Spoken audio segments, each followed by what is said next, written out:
안녕하십니까 여러분, 제간둥이 사이다 박준입니다. 자, 어제 대통령 기자회견 있었는데요. 저는 한 세 가지 점이 좀 눈에 띄었습니다. 첫 번째, 사과를 하면서 고개를 숙였는데 나중에 계속 뭘 사과하는지 좀 찾아보고 싶었는데 어떤 내용을 사과하는지는 제대로 끝까지 안 나오고요. 마지막 무렵에 기자도 질문을 합니다. 뭘 잘못했다는 거냐, 답을 하지 않았던 거, 그것도 눈에 띄고요. 두 번째는 부부간의 휴대전화를 뭐 함부로 막 본다라는 거, 특히 대통령이 됐을 때 답변 문자를 와이프, 아내가 한다는 거 놀랍습니다. 휴대전화 자꾸 이렇게 보고 이러면 이혼 사유가 많이 되는 경우가 많았었는데 그런 부분도 상당히 놀랍고, 국정 개입, 국정농단의 시작이 또 그게 아니었나, 또 그런 것들을 자연스럽게 당연하다는 듯이 얘기하는 모습 상당히 놀랍고, 마지막으로는 국민들하고 하는 기자회견에서 반말을 하는 걸 보고 정말 깜짝 놀랐습니다. 글쎄 이게 맞는지. 자, 국민의힘에서는 아주 진솔한 좋은 기자회견이었다고 이렇게 얘기를 하고 있는데, 자, 여러분들, 또 국민 여러분들 어떻게 평가하고 어떻게 보고 있는지요. 자, 오늘도 출근 시간 동안 또 여러분 함께 하도록 하겠습니다. 생방송 중에 댓글 참여 많이 부탁드리고요. 박준 뉴스 인사이다 바로 시작하겠습니다.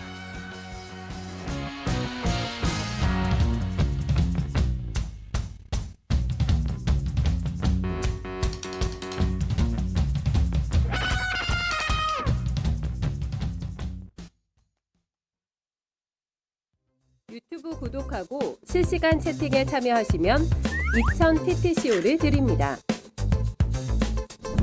참여 방법은 통통물 어플을 다운로드 하신 다음 회원가입과 로그인을 해주세요. 마이페이지에서 나의 회원 고유번호 코드를 복사해주세요. 유튜브 라이브 실시간 채팅창에 복사한 코드를 한 번만 입력하면 준비 끝! 이제 채팅에 참여하시면 TTCO를 드립니다. 지금 참여하세요.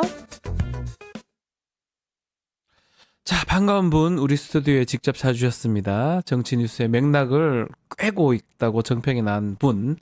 자, 뉴스 인사이다에 신뢰하는 우리 소식통 장선 기자님 함께합니다. 안녕하십니까? 네, 안녕하십니까? 자, 얘기를 하지 않을 수 없어요. 네. 어제 우리 장선 기자가 진행하는 방송에서 저랑 같이 그러니까요. 대통령 기자회견 예. 담화를 이제 했었는데 네. 어떻게 들으셨습니까? 사과가 이게 사과가 맞나 모르겠는데 대통령의 대국민 기자회견 담화 어떤 생각이 드셨습니까? 아니 어제 박지훈 변호사님께서 말씀하신 대로 더 들을 것도 없다. 가자. 꺼라 꺼. 제가 그랬나요? 들어봐야 뭐 하겠노. 꺼라 꺼. 딱 맞았다라는 생각입니다. 그러니까 제가 오늘 아침 조간을 살펴보니까 네. 그림 하나 만든 거예요. 본인이 고개 숙이는 네. 거. 저 2초인가 3초짜리 딱 고개 한번 숙이고, 야 대통령이 말이야, 고개 한번 숙였으면 됐지. 거의 이런 분위기 아니냐. 그 어떤 전직 국회의원은 재미는 있었다. 탤런트 주현 씨. 눈 감고 들으면 탤런트 주현 씨가 야 임마 뭐 이런 식의, 그리고 앞서도 이제 박 변호사님 잘 설명해 주셨지만 총론에서는 사과한다. 네. 그런데 딱 앉아서 강론으로 들어가서 하나씩 다 살펴보면 나 잘못한 거 없어. 없다라는 거예요. 내가 뭘 잘못했어? 예. 아니 그러면 부인이 선거 때 도와주고 휴대폰 한꺼번에 3,000개씩 문자가 오는데 밤새 잠도 안 자고 그냥 그걸 앉아가지고 엎드려서 다 보내주고 있는데 그걸 국정농단이라 그래? 그러면 국어사전 다시 재정리비를 해야지. 네. 그리고 말이야 그걸 자꾸 그 특검하자고 하는 것 자체가 위헌이고. 저는 그 전반적인 맥락을 놓고 볼 때 이것은 국민과 싸우자는 선언이다. 그리고 한치도 물러날 생각은 없다. 그 얘기할 때 날짜까지 딱 정해가지고 본인의 임기 얘기하지 않습니까? 채우겠다라고 그렇습니다. 2027년 5월 9일까지 그러니까요. 완수하겠다. 예. 얘기했죠. 그러니까 임기 단축 개헌 나오니까 국회에서 나오는 모든 이슈들에 대해서 저는 그 대목도 굉장히 네. 황당했어요.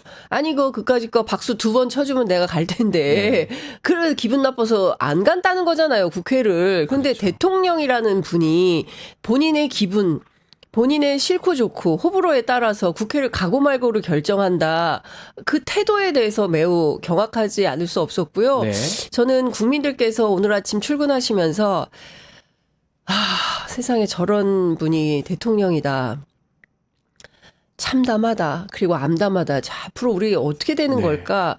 이런 고민과 답답증이 드실 것 같습니다. 이거를 뭐 점수로 매길 필요가 있겠나 싶은데 몇 점 정도 줄 수 있을까요? 10점이 만점이라면? 글쎄 저는 사실은 뭐 우리가 뭐 방송하면서 네. 뭐 이렇게 저렇게 평가들을 하는데 그 박 변호사님 말씀대로 지금 점수로 말하기가 어려운 그렇죠. 수준이 그러니까 지금 대한민국이요 아시는 것처럼 그 북한군 러시아 파병 이후 러우 전쟁 물론 이제 트럼프 당선 이후에 이 전쟁이 곧 끝나게 되겠지만 네. 윤석열 대통령이 어제 외교안보 분야에 대해서 특히 이제 무기에 대해서 지원한다는 거를 그걸 왜 얘기를 합니까? 그걸 트럼프 다 듣고 있고. 다 듣고 있는데 와, 정말? 아니 최소한의 정무 감각이 있으면 알아도 안다고 다 얘기하면 안 돼요 정치인들은 그리고 그렇게 하지도 않습니다. 그런데 들은 대로 아는 대로 그걸 다 얘기를 하는 거예요. 그리고 저는 국민의힘 논평도 참 기가 막혔습니다. 네. 이 사람들이 정말 공멸각이구나라고 생각을 했던 게 대통령이 그거를 솔직한 회견이었다고 평가할 수 있습니까? 솔직합니까 그게? 황당한 거죠. 근데 저는 그런 논평을 하고 자화자찬을 하고 넘어가도 국민들에게 심판받지 않을 거라는 그 어떤 자신감은 대체로 그분들이 TK 지역 네. 국회의원들이기 때문에 그렇다. 뭘 해도 TK에서는 우리밖에 없으니까 대안이 없으니까 우리 찍어주겠지. 나 국회의원 되는 데는 문제 없어. 이런 판단을 하니까 아니 벌거벗은 임금님이 황당무계한 얘기를 했는데 그거에 대해서 똑바르게 비평하거나 평론하거나 이러지 않고 그냥 잘했다고 박수만 치고 있는 거예요. 얼마나 한심합니까? 저는 그거 보면서 이게 정부 여당 이대로는 큰일 나겠다 이런 큰일 생각이 나겠다. 자꾸 들었습니다. 예. 자, 무기 얘기하는 것도 저도 깜짝 놀랐습니다. 깜짝 놀랐어요. 트럼프 대처 방안에 대해서 식사 얘기하다 앉아 있고 예. 깜짝 놀랐고 대선 후보 당시 그때는 잘 몰라서 저러나 싶었는데 2년 6개월이 지났지만 발전된 게 1도 없습니다. 네. 제가 만약 그 사람을 고용하는 사장이라면 그날부터 해고시킵니다. 전 능력 자체도 없고 하려는 생각도 없고 재능도 부족하고 노력도 부족하고 말만 띄면 거짓말이고 전 너무 심하게 얘기합니까? 진행자니까 제가 하겠습니다. 네. 그래서 어제 보면서 기대치는 저는 이제 거의 없어요, 이제. 그러니까 기대는 없을 것 같아요. 네. 저는 이제 마지막이었어요. 12시 5분이었습니다. 네. 점심을 넘지 않을 것이다. 왜냐하면 이분이 식사를 하셔야 밥은 꼭 챙겨 밥은 먹으니까요. 꼭 챙기기 때문에 점심시간에 임박하거나 점심시간 하여간 넘지는 않을 거다 했는데 네. 아니나 다를까 12시 5분 딱 되니까 그만하자라고 반말을 목 해요. 아프다 이러면서 목 반말을 목이 왜 아파요? 뭘 했는데 목이 아파? 야, 근데 저는 사실 뭐 솔직하다고 얘기했지만 대통령의 품격이 있는 회견은 아니었어요. 네. 그냥 친구들끼리 술 마시면서 술 한잔 하면서 야, 이런 일도 있었고 저런 일도 있었는데 그 뭐 이럴 수도 있고 저럴 수도 있는 거 아니야? 그거 네가 좀 이해 좀 해줘라. 깜짝 놀랐어요. 깜짝 놀랐어요. 다 준비를 합니다. 저도 정부 부처에 일을 했었고 예. 하다못해 장관이 할 때도 네. 밑에 공무원이 얼마나 많습니까? 그럼요. 다 질문에 답변, 모범 답변, A 플랜, B 플랜 다 답변을 준비를 합니다. 예. 근데 지금 보면 다 그냥 술 먹고 나왔나? 자기 멋대로 그냥 지금 방송 이 하다못해 이 방송도 다 준비해서 하잖아요. 이 원고 보여드릴까요? 이렇게 원고가 다 이렇게 있어요. 있어요. 다 있어요. 이렇게 다 준비해서 꼼꼼하게 예, 하는데 하는데. 시간 맞춰서 딱딱딱 하는데 그냥 대충 다 생각나는 대로 와 이러다가 야 목이 아픈데 그 반말을 하고 이게 말이나 됩니까 근데 이게? 저는 어제 그 MBC 그 뉴스 데스크 MBC 뉴스에서 이렇게 쭉 라이브를 해서 봤는데 네. 외국 기자들을 한번 쭉 스크린을 해서 봤는데 그 외국 기자들의 표정이 아이고야, 니네 큰일 났다. 이런 표정인 저도 그렇게 거예요. 읽었습니다. 예. 그러니까 그게 내외신 합동 기자회견입니다. 네. 그러니까 우리끼리 하는 기자회견도 세상에 이렇게 할 수는 없는데 전 세계가 다 보고 있는데 대한민국의 품격이 사실상 우리가 G8 국가, 심리적 G8 국가라고 하는데 세계의 모범적인 OECD 11대 경제대국에 그런 나라의 대통령이 저렇게 반말을 함부로 하고 전 세계가 보는 앞에서 그만 세상에 어떻게 그렇게 합니까? 그러니까 저는 다 떠나서 일단 국민 왜 부끄러움은 전부 국민들의 몫인가라는 생각이 들었어요. 예. 그래요. 이런 기자회견 왜 했나 싶기도 하고요. 그 얘기를 알겠습니다. 제일 많이 하더라고요. 제가 어제 JTBC 갔는데 예. 분장실 선생님들이 근데 이거 왜 한 거예요? 왜 했대요? 그러니까요. 기자님 이거 도대체 왜 이걸 지금 왜 하는 거예요? 그러니까요. 그러니까 국민들 마음이 다 똑같은 거예요. 아니 이 와중에 이걸 왜 하냐? 그러니까 이게 지금 그 대통령의 그 부정평가 1위가 김건희 여사고 네. 무려 17%예요. 그러면 김건희 여사 문제에 대해서 구체적으로 이런 해법을 내겠다. 이게 아니라 선거 돕고 부인이 도울 수도 있는 거지. 그걸 가지고 말이야. 국정농단이라 그러면 그 자체가 정치적으로 뭐라 그랬죠? 제가 너무 기가 막혀서 생각도 안 나요. 공개적으로 뭐 인권 유린이다. 뭐 이런 얘기를 막 했어요. 그래서 저는 아니 그 이번에 탄핵 그 받냐 김건희에서 어떻게 처리하느냐 이게 두 개가 정확 그 답변을 해야 되는데 네. 탄핵은 위헌대로 그러고 김건희 여사한테 공개적으로 사랑 편지 썼다는 느낌이 전 들어요. 아니 그리고 저는 다 떠나서 휴대폰을 바꾸겠다는 거잖아요. 네. 해법이. 그리고 김건희 여사 문제 앞으로 어떻게 할 거냐고 물어보니까 부부싸움을 많이 하겠다는 거잖아요.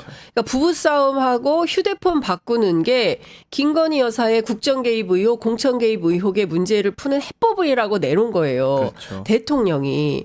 그러니까 지금 그 명태균 게이트 뉴스토마토에서 9월 5일 날 첫 보도를 해서 무려 2달이 넘도록 60일이 넘도록 전국이 이렇게 혼란스럽고 대통령의 육성이 나오고 김건희 여사가 지가 뭘 한다고 하는 텔레그램인가요? 카톡인가요? 네. 문자 메시지가 나오고 이 와중에 국민들이 이거 큰일 나겠다. 경제, 민생, 물가 이런 문제보다 김건희 여사 문제가 더 시급하다. 이렇게 전 국민의 여론이 모이고 있는데 세상에 내놓는다는 해법이 앞으로 제가 안 되겠습니다. 휴대폰을 좀 바꿔야 될 것 같고요. 아이고. 그리고 김건희 여사 문제는 그 부부싸움을 앞으로 좀 많이 해야 될 것 같습니다. 세상에 어떻게 이걸 해법이라고 내놓을 수가 있습니까? 대통령씩이나 되는 분이. 아우 죄송합니다. 아침부터 제가 아닙니다. 출근길에 아유.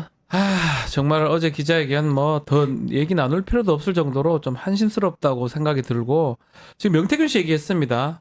오늘도 중요한 정치적 이슈가 네. 정치적 이슈라고 보는 게 맞겠죠. 그렇습니다. 명태균 씨 조사 받습니다. 자, 명태균 씨 게이트가 뭐 한 달, 두 달째 계속적으로 되고 있는데 어제 취재 편의점 녹취도 공개를 하셨더라고요. 네, 네. 일단은 어떤 부분이 가장 인상 깊으셨습니까? 저는 명태균 씨가 검찰에 대한 태도가 네. 굉장히 자신감이 있었습니다. 오늘 오전 10시 창원지검에 첫 번째 출석을 하게 되는데요. 맞습니다. 지난주 저하고 통화에서 그런 얘기를 했어요. 내가 오선 김영선이보다 검찰 먼저 갈 것 같아요? 그래서 네? 아니 당연히 5선 국회의원이 나중에 가고 저는 강혜경 씨, 뭐 김태열 소장 그다음은 당연히 3순위가 명태균 씨일 거라고 생각을 했어요. 그런데 검찰에서 수사할 때 중요 피의자 제일 마지막에 부르잖아요. 네. 그런 것처럼 정말 김영선 의원이 먼저 가고 2번 가고 12시간 조사를 받았다는 보도가 나오고 그리고 나서 이번 주에 금요일 날 가는 맞아요. 거거든요. 네. 그러면 명태균 씨 얘기가 맞았네라는 얘기가 되고 예. 제가 이제 뭐 그 녹음 파일이 준비되어 있는지는 모르겠습니다만 검찰을 잘한다. 그리고 이렇게 얘기합니다. 자, 녹음 파일 잠깐 들어보고 이야기 조금 이어가겠습니다. 어제 장윤선 기자하고 명태균 씨가 나눴던 대화 내용입니다. 들어보시죠. 분명히 좀 있으면 검찰 부르고 검찰에서 부르면 뭐 검찰에서 행동하는 거 보고 뭘 수위 조절이 달라질 때 그때 인터뷰하러 와야지 뭐 오늘 뭐 인터뷰해봐야 뭐가 벌써 누가 수위 조절해 달라고 그래요? 내가 수위 조절을 하겠지 검찰 딱 하는 꼬라지 보고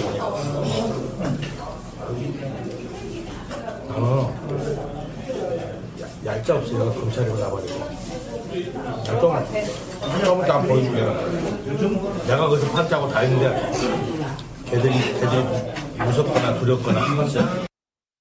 하겠습니다. 자, 내가 거기서 판짜고 다 했는데 뭐 걔들이 무섭긴 하겠어. 그러니까. 어? 검찰이 무섭겠냐? 그렇습니다. 예. 이렇게 이해해야 그러니까 사실 됩니까? 대한민국에서 검찰 저도 무서워요. 저 무서워요. 저 조사 받으러 제가 받진 않지만 네. 조사 참여하잖아요. 한마디도 못 합니다. 겁나요. 겁나죠. 아니 경찰 조사만 받아도 예. 무섭습니다. 잠이 안 옵니다. 예. 예, 그러니까 제가 국민의힘이 고발해서 영등포 경찰서 좀 다녔거든요. 예, 저도 거기 예, 가봤습니다. 아, 무섭습니다. 같은 예, 고발건으로 지능범죄. 저는 변호사로 간 거고요. 예, 예. 그래서 저는 피의자로 가고. 네.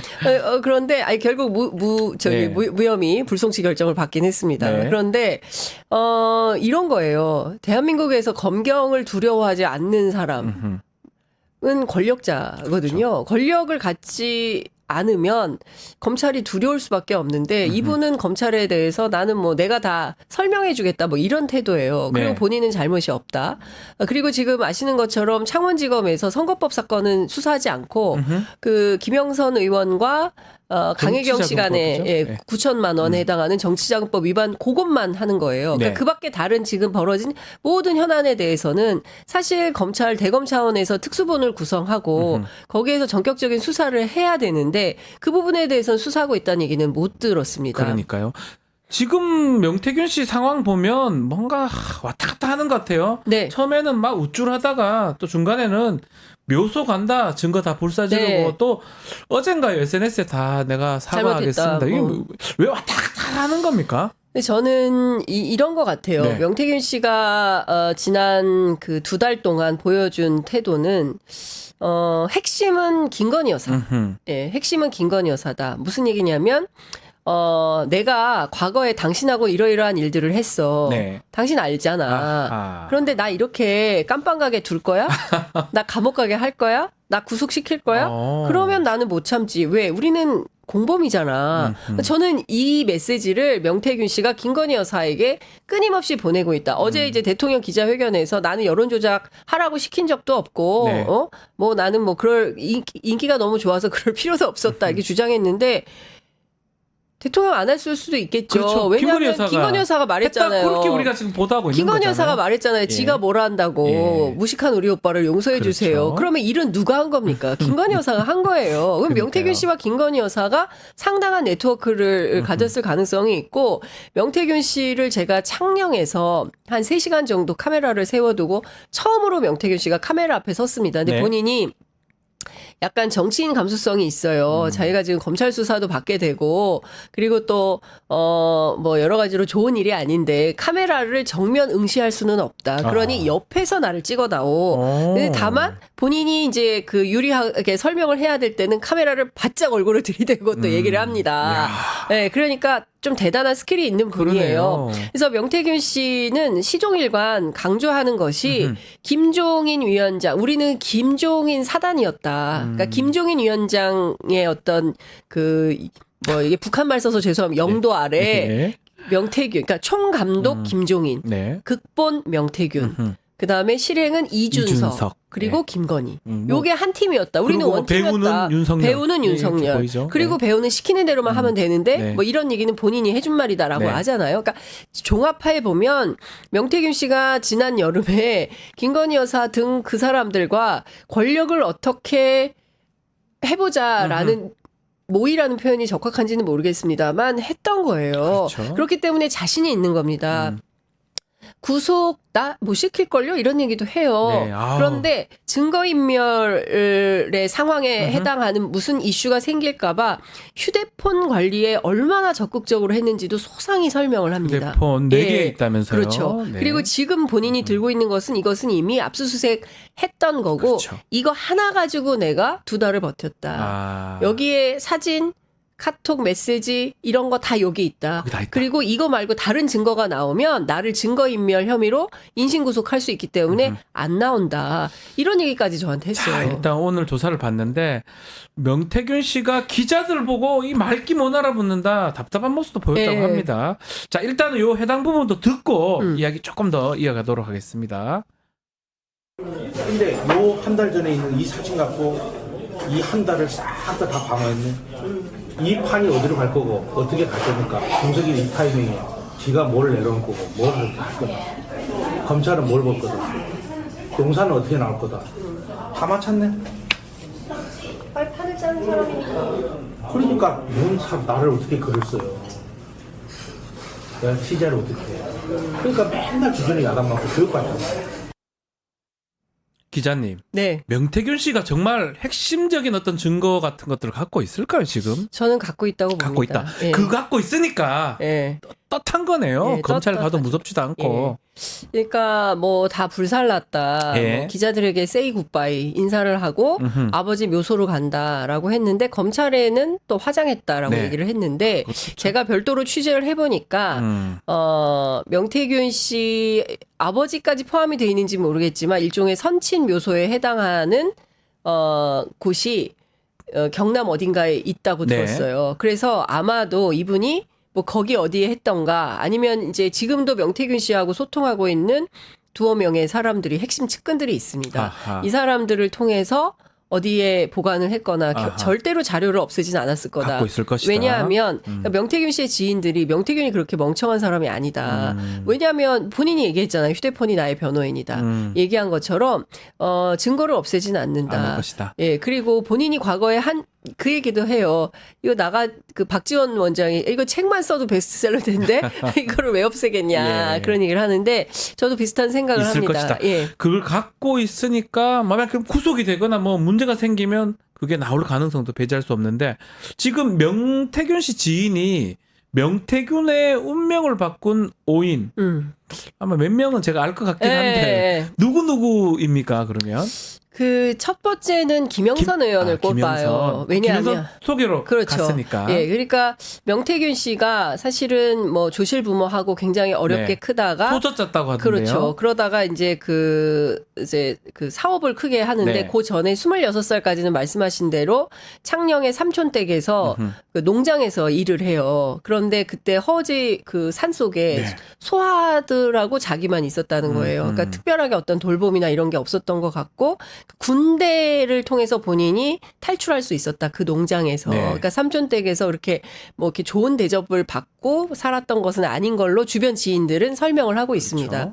그래서 이제 이분이 군대 갔다 와서 서울에서 돈을 세게 번 거예요. 그런데 그 이명박 정부 때 추징을 세게 당했대요. 그래서 번 돈을 다 날리고 그리고 경남에 내려옵니다. 그러면서 다시 또 이제 여러 가지 사업을 하고 네. 이렇게 하면서 김영선 의원하고 매칭이 되는 거예요. 김영선 만났고. 그래서 1번은 김영선 예, 의원입니다. 두 번째 그리고 누구예요? 김영선 의원 손을 잡고 네. 중앙으로 진출하게 되는 예. 발판이 돼요. 그러니까 근데 자기 도와준 사람한테 소리 버럭버럭 지르고 그러니까. 그렇죠. 그런데 김영선 의원은 그러니까 이분이 뭐 예지력이라고 표현하는데 그러니까 대화를 하다 보면 영적 대화 비슷한 쪽으로 이끌려갈 때가 있기는 그래요? 합니다. 기자님도 저도 느끼셨습니까? 많이 느꼈습니다. 예, 왜냐하면 이제 자기 딸 얘기를 하는데 하여튼 설명을 다시 종합하면 네. 이제 김영선 의원 때문에 본인이 중앙 갖고. 무대에 진출할 수 있었고 그리고 이제 김건희 여사가 본인의 운명을 바꿔준 사람 중에 하나가 되는 것이죠. 네. 그리고 또 소중한 사람이 황금이라고 있어요. 황금 이 딸? 사람이 그쵸 지천명에 낳은 딸인데 이 딸이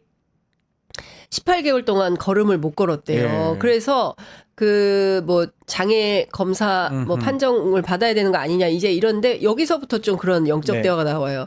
김건희 여사를 만나서 그런 얘기를 했대요. 자신이 황금이가 걷는 날 대통령이 당선된다.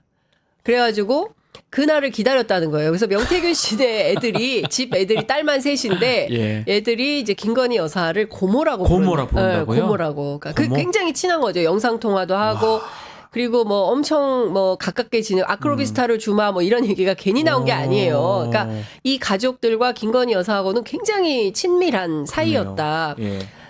그런데 황금이가 경선 전날 걸었대요. 걸어가지고. 벌떡 일어났대요. 그리고 아버지 뭐 이러면서 걸었다는 거예요. 됐네 그래서. 믿기 어려운데 그쵸 된 거죠. 그래서 김건희 여사가 막 울고불고 난리가 나고 네. 그리고 나서 가끔 전화가 왔다는 거예요. 황금이 잘 걷고 있어요. 네. 왜냐하면 황금이가 또 어렵게 되면 본인의 운명하고도 주저앉는 거니까. 그렇죠. 예. 그래서 굉장히 이제 신경을 많이 쓴다. 이제는 이런 것도 믿겨요 이상하게 계속 보다 보니까 저는 안 믿는데 원래. 저도 이런 거 절대 이제 안 믿어요. 믿겨요. 와 대단하다. 또 5명 중에 또 세 번째. 네, 이게 세 예. 명이고 그리고 제가 알기로는 뭐 갑자기 지금 두 네. 명이 생각이 안 나는데 하여튼 이 세 정도, 명은 예. 확실하다. 예, 그 정도만. 예, 그 정도. 알겠습니다. 잠깐만요. 노트를 찾아오겠습니다. 네, 그 예. 다시 한번 말씀 주시고요. 자, 명태균 씨 그 창원 산단에 원대한 계획을 품고 있었다 이런 증거가 있는데, 네. 요거 녹취 한번 들어보고 다시 이야기 좀 더 이어가겠습니다. 그래서 창원에 그 그 방산 스마트 디지털 국가 산다를 만든다. 그러면 그 나토 회원국들이잖아요. 네. 지금 너희들 탱크만 사가지 말고 우리나라에서 이거 국가 산다 하는데 너 투자해. 그럼 여기 하면 합작해서 만들겠어요, 안 만들겠어요? 그래가 초안을 잡아주고 그 다음부터는 김영선 의원이 여당 국회의원들 50명을 찾아갔어. 여기 있네. 여기 사진 다들 정진석, 정우택 이런 사람들이 다 사인한 거 아니에요? 자, 지금 산단 얘기도 했는데, 좀, 노트를 내가 다시 찾아봤더니 네. 이제 두 사람 더 있는데 한 사람은 김종인 위원장. 김종인 위원장. 왜냐하면 아버지, 정치적 그렇습니다. 아버지. 정치적 아버지라고 네. 했고 김종인 위원장이 자기를 알아봐 준 거예요. 그러니까 명태균 씨 제가 쭉 아까 설명했던 대로 이분이 이렇게 뭐가 변변한 대접을 못 받고 인생을 살았는데 네. 김영선이라는 다선의 국회의원, 서울법대 이런 사람이 이제 자신을 인정해주고 자신 손을 붙잡고 뭐 김무성도 만나러 가고 누구도 만나러 가고 막 이러면서 네. 자신의 파워가 커질 수 있던 어떤 그 정치적 발판이 됐기 때문에 그런 거고 또 하나는 김종인 위원장이 본인을 인정해주고 한 팀으로 묶였잖아요. 아. 그러니까 이제 정치적 아버지로 모시고 제가 처음에 명태균 씨 취재 시작했을 때 네. 두 사람에 대해서는 절대 흉보지 않았어요. 모든 사람을 욕하거든요. 저한테 다른 기자 흉보고 전반적으로 다 비판을 하는데 두 사람 하나는 김종인 하나는 이준석 그랬는데 그 김종인 위원장이 자기를 모른다고 한겨레 신문에 인터뷰를 했잖아요. 네. 나를 팔아먹으려고 하는 사람이다. 그리고 난 다음에 이제 상중 딱 붙이지 않았습니까? 그렇죠. 그때 이 사람은 버린 것 같아요. 아. 네. 그리고 이준석에 대해서는 여전히 미련이 크고 있고. 근데 제가 그러니까 이를테면 김종인 사단에서 김종인 그 위원장을 필두로 한 이 팀의 오랜 꿈은 뭐였는가. 거기서 김건희 여사는 빼야 된다고 이제 명태균 씨는 계속 이야기를 하는데 네. 윤석열 대통령은 처음부터 깜이 아니었다는 거예요. 저한테 5살짜리 꼬마아이가 권총을 든 격이다. 이런 표현을 해요. 윤 대통령 지금 상황이. 그래서 이 정부는 2년짜리 개헌 대통령으로 윤석열은 물러났으면 어허. 그래서 2024년 4월에 물러났으면 예. 지금 같은 이런 문제 없이 존경받는 대통령으로 남았을 텐데 임기를 끝까지 가겠다고 하고 저렇게 하니 그런 얘기도 했습니까? 와. 5년을 버틸 내공은 없다는 거예요. 아. 그런데 이렇게 하고 있으니 저거를 다 맞게 됐다. 명태균 씨가 좀 예지력이 진짜 있나요? 하여간 좀 그런 얘기를 해요. 그런데 그러니까 원래 계획은 네. 2년짜리에서 징검다리로 치우고 그 다음에는 4년 중임제로 개헌을 해서 권력 구조를 바꾼 다음에 이준석을 대통령으로 8년. 세워서 8년을 하려고 했었다라는 어떤 거창한 계획이 있었던 거예요. 그것은 김종인의 오랜 꿈이었다. 이런 얘기를 합니다. 그러니까 이 사람들은 뒤에서 마쿠에서 거대한 플랜을 갖고 있었고 저하고 인터뷰하는 내내 명태균 씨가 강조했던 것은 이 내용이었습니다. 나는 그런 거 검찰 수사 뭐 이런 거 관심 없어요. 나는 트리플 크라운에 관심이 있다. 트리플 크라운 뭐죠?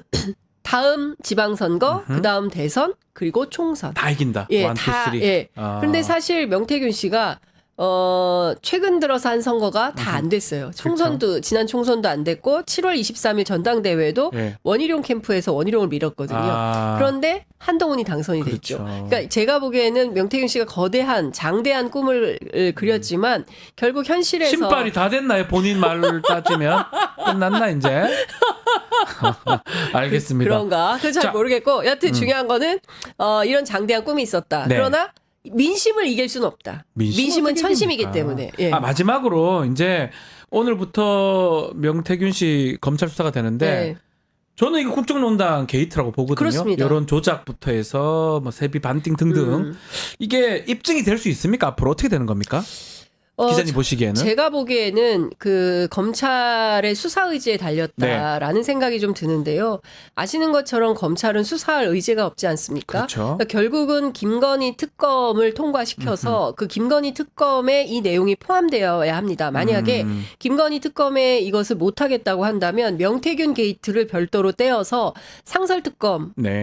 임명해서 이 사건에 대해서 명명백백하게 밝혀야 되고 여론 조작과 관련해서는 이미 너무 많이 나왔어요. 네. 증거가. 그리고 이거 말고도 불법 선거사무소 포함해서 너무 많은 이슈들이 있기 때문에 저는 대통령이 어제 불법은 없었다라고 주장은 하지만 김건희 여사가 암암리에 했던 일들이 아니 죄송합니다. 다 드러나게 된다면 그것은 법률적으로 책임지지 않을 수 없는 단계로 갈 것이다라고 아하. 봅니다.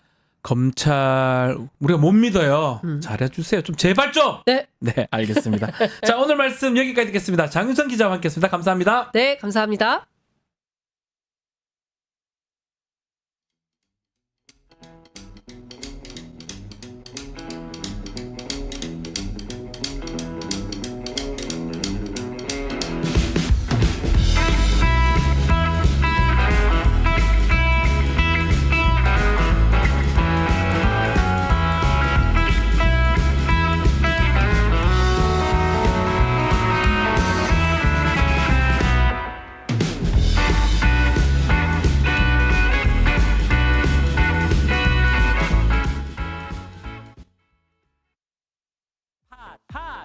핫 증권 통판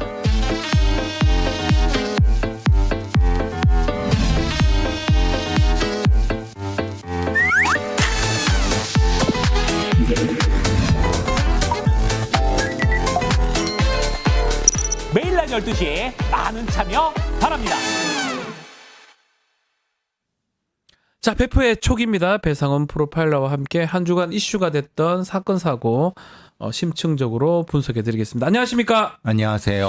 자, 오늘은 이게 사건 사고라고 해야 될지 모르겠는데 대한민국에서 이제 이 사람 모르는 사람이 없죠. 예지력이 있는 본인 주장입니다. 명태균 씨 얘기를 좀 합니다.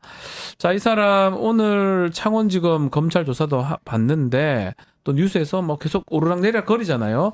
베프님 또 전문가시니까 뭐 지금 수사 선상에 왔다 갔다 하고 있으니까 어떻게 보고 계십니까? 이 사람에 대해서? 단적으로 싸구려들이죠. 싸구려들. 싸구려들이 예. 사고자들이 이 사건 사고를 내고 있는 상황이죠. 네. 뭐 저는 사실 명태균이라는 사람의 말 습관을 좀 봤습니다. 말 습관이요? 예. 자기 중심의 말, 그다음에 요자 붙이는 거, 그리고 말을 이제 자기 혼자 우웅 하다가 그다음에 이제 뭐 뒤에 요자 붙이는 정도. 그러니까 이게 어떻게 보면은 반말 같기도 하고 그다음에 뭔가 자기 얘기가 하는 것 같은데 나중에는 다른 사람 힐난하는 그 뭐 비슷한 사람들 있잖아요. 우리나라에 몇 있죠. 그런 사람들 싸구려들이죠. 예. 지금 말씀 들어보면 이게 명태균 씨가 시작 자체는 정치적으로 시작했다가 여론 조작도 있었고요. 금전 문제도 있었고 또 지금 말씀처럼 명태균 씨가 말을 바꾸기도 하고 뭐 허세도 부리고 거짓말이었다가 스스로 얘기하다가 증거 있다 했다가 뭐 휴대폰 없다 있다 뭐 말 계속 바꾸는 모습 SNS에 우리 배프님 지적하셨지만 순간순간 자기 심경이 변하는 모습을 다 그대로 자기가 쓰거든요. 이런 부분이 좀 특이하다 싸구려다 이렇게 표현 주셨는데 표현은 싸구려죠. 아. 표현은 싸구려인데 다 거짓말이죠. 다 거짓말이다. 쉽게 말하면 다 거짓말이지만 표현을 싸구려를 하는 이유가 있죠. 네. 왜냐하면 그렇게 해야지 먹히니까. 왜냐하면은 이 사람이 먹히게 된 이유가 있는 것 같아요. 네. 왜냐하면 뭐 이제 동료들이 좀 있는 것 같고 네. 또 엄격한 몇 사람들이 이 사람을 인정해 준 것 같고 이게 이제 자석의 N과 S극처럼 네. N 있을 땐 튕겨나가고 S 있을 땐 붙는 것처럼 이 사람이 그래서 이제 수시로 바뀌고 감정도 바뀌고 허세나 과실을 하고 강약 약강처럼 나타나는 것이 근데 이 사람은 사실 한 가지 얘기를 하고 있습니다. 네. 거짓말을 하고 있습니다. 거짓말이다. 예. 거짓말이다. 예. 좋습니다. 자, 언론에 공개된 명태균 오늘 우리 베프님하고 심층적으로 좀 더 깊은 얘기를 나눠볼까 하는데요. 두 가지 측면 저희가 한번 다뤄보려고 합니다. 좀 전에 말씀하셨지만 뭐 허세 부리는 거, 과시하는 거, 또 강약 약강 말씀하셨는데 그 두 가지 내용입니다. 첫 번째 내용 한번 들어보시고 이야기 좀 더 이어가겠습니다. 아마 조은이 전화 왔더라고. 저 조은이도 만들어 주셨고 김영선도 만들었으니까 이제 우리 명 대표님은 이제 영남의 황태자십니다. 내가 무슨 서울대를 나왔어. 촌에서 홀렸어까지 소 젖자다가 나온다. 다 알아. 근데 그 사람들 왜 나를 그렇게 대할까? 사람을 알아보는 거야, 김건희가. 윤석열이 장님 무사인데 윤석열이를 내가 처음 만났으면 윤석열이 나를 못 알아봤고 김건희를 내를 만났기 때문에 김건희 때문에 윤석열이가 그렇게 한 거야. 어제 딱 한마디 했어, 김건희가. 우리 명 선생님 선물은 김영선, 박한수, 김진태는 사모가 반밖에 몰라. 반은 명태균이가 뒤에서 했다는 거는 알지. 오늘 네. 여사님 전화 왔는데 네네. 내 고마움 때문에 네네. 김영수 걱정하지 말라고 내가 고맙다고 네네. 야, 자기 선물이래. 아, 하여튼 입 조심해야 돼요. 알겠습니다. 네네네. 난리 뒤집힌다. 알겠습니다. 네. 그래서 내가 윤상인이 제일 친한 함성득이한테 내가 시켰지. 함성득이 내보고는 미륵보살이라고 하니까 서울 사람들은 너는 사람이 아니기 때문에 너를 경쟁 상대로 생각할 수도 없고 너를 그냥 부처로 생각한다 이렇게 본다니까.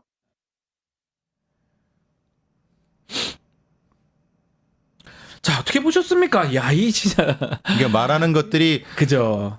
그 누구 한 명씩 다 언급해 네. 다 알만한 사람들 언급하잖아요. 우리나라에 굉장히 유명한 유명한 사람들. 근데 그 사람들 뒤에 호칭을 안 붙입니다. 예. 함성득이, 아. 김건희, 김진태, 김건희, 네. 윤석열 뒤에 안 붙이고 윤석열이 이렇게 예, 뭐 이렇게 표현하더라고요. 붙이잖아요. 예. 왜 그럴까요? 왜 그렇게 하는 겁니까? 그렇게 자기들끼리 얘기가 막 하면은 아마 저는 김진태나 뭐 저기 함성득이 뭐 이렇게 진짜 안 하는지 몰라도 얘기할 때 그렇게 계속 했을 겁니다. 아하. 그러니까 이게 뭐라고 하면 이게 잡탕밥이거든요. 예. 잡탕밥에 넣어갖고 우리는 같은 똥물을 묻힌 사람들이야라고 하면은 예. 굉장히 동료의식이 생깁니다. 심리적으로. 아하. 그렇게 되면은 야 너도 그래 나도 그래 이렇게 하다 보면 그 얘기가 막 돌면은 네. 쉽게 풀립니다. 예. 저렇게 얘기할 수 있는 사람이 사실은 신뢰가 아니라 뭐라고 하나 이렇게 같다고 생각을 하는 겁니다. 그러니까 저기에 언급된 사람들도 쉽게 말을 했을 수 있고 저 사람들이 저 사람이랑 말을 했다고 보다는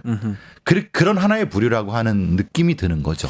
자, 그런 게 좀 과시를 하면서 했던 것 같은데 과거에도 지금 창원시장의 친구다, 비서실 공무원이다, 뭐 이렇게 얘기를 하면서 친분 가시하면서 결국은 이거 사기죄로 집행유예를 받았던 적이 있더라고요. 그렇죠. 이게 저도 뭐 이렇게 이 재판 업무를 하다 보면 사기꾼의 전형적인 특성이 전화를 맨날 해요. 아, 그렇죠. 사장님 그러면서 그러고 일부러 스피커폰을 또 틀어요. 누가 듣게 하죠. 듣게 하려고. 그리고 형님 그러고 네. 형님도 아닌데. 형님하고 예. 말을 좀 하대도 하고 예, 일부러 반말도 하고. 붙이도 하고 아, 참. 그러니까 그게 맞는 형태로 존칭을 생략하면서 마치 네. 내가 친한 척 하는 방식이 그러니까요. 아주 전형적인 사기꾼의 수법인데 예. 근데 문제는 그 중에 일부는 어찌어찌 압니다. 기본이 또 있어. 예, 또 예. 진짜가 있으니까 예. 믿게 만드는 거예요. 그러니까 이게 사기꾼이 모두 다 가짜면은 사기꾼을 못 못 칩니다. 치죠. 그러니까 지나가다 만났어도 밥을 한번 먹어서도 네. 아는 사람입니다. 근데 그 정도로 깊이 알지는 알지 않죠. 않는데. 그러니까 이게 나 창원시의 K 사무관 아는데 걔 뭐 거기 있잖아라고 하지만 실제로 그 사람은 알지만 네. 깊이 알지 못하는. 그러면서 이렇게 그러다 보면 뭐가 되냐면은 이 사람들이 저 사람이 나한테 이득이 될까 아닐까 하다 보면 같이 또 인사를 해요. 네. 그래서 사기가 들어가는 거죠. 사기가 네. 되는 거죠.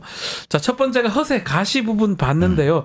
두 번째가 좀 이 강약, 약강 이 모습, 명태균 씨 모습인데, 그러니까 강자하고 할 때하고 약자하고 할 때하고 말투가 조금씩은 다른 것 같아요. 액센트도 좀 주목해 보세요. 액센트. 예. 요거 한번 들어보고 액센트 같은 거 살짝 한번 들어보십시오. 들어보고 우리 베프님하고 다시 이야기 나눠보겠습니다.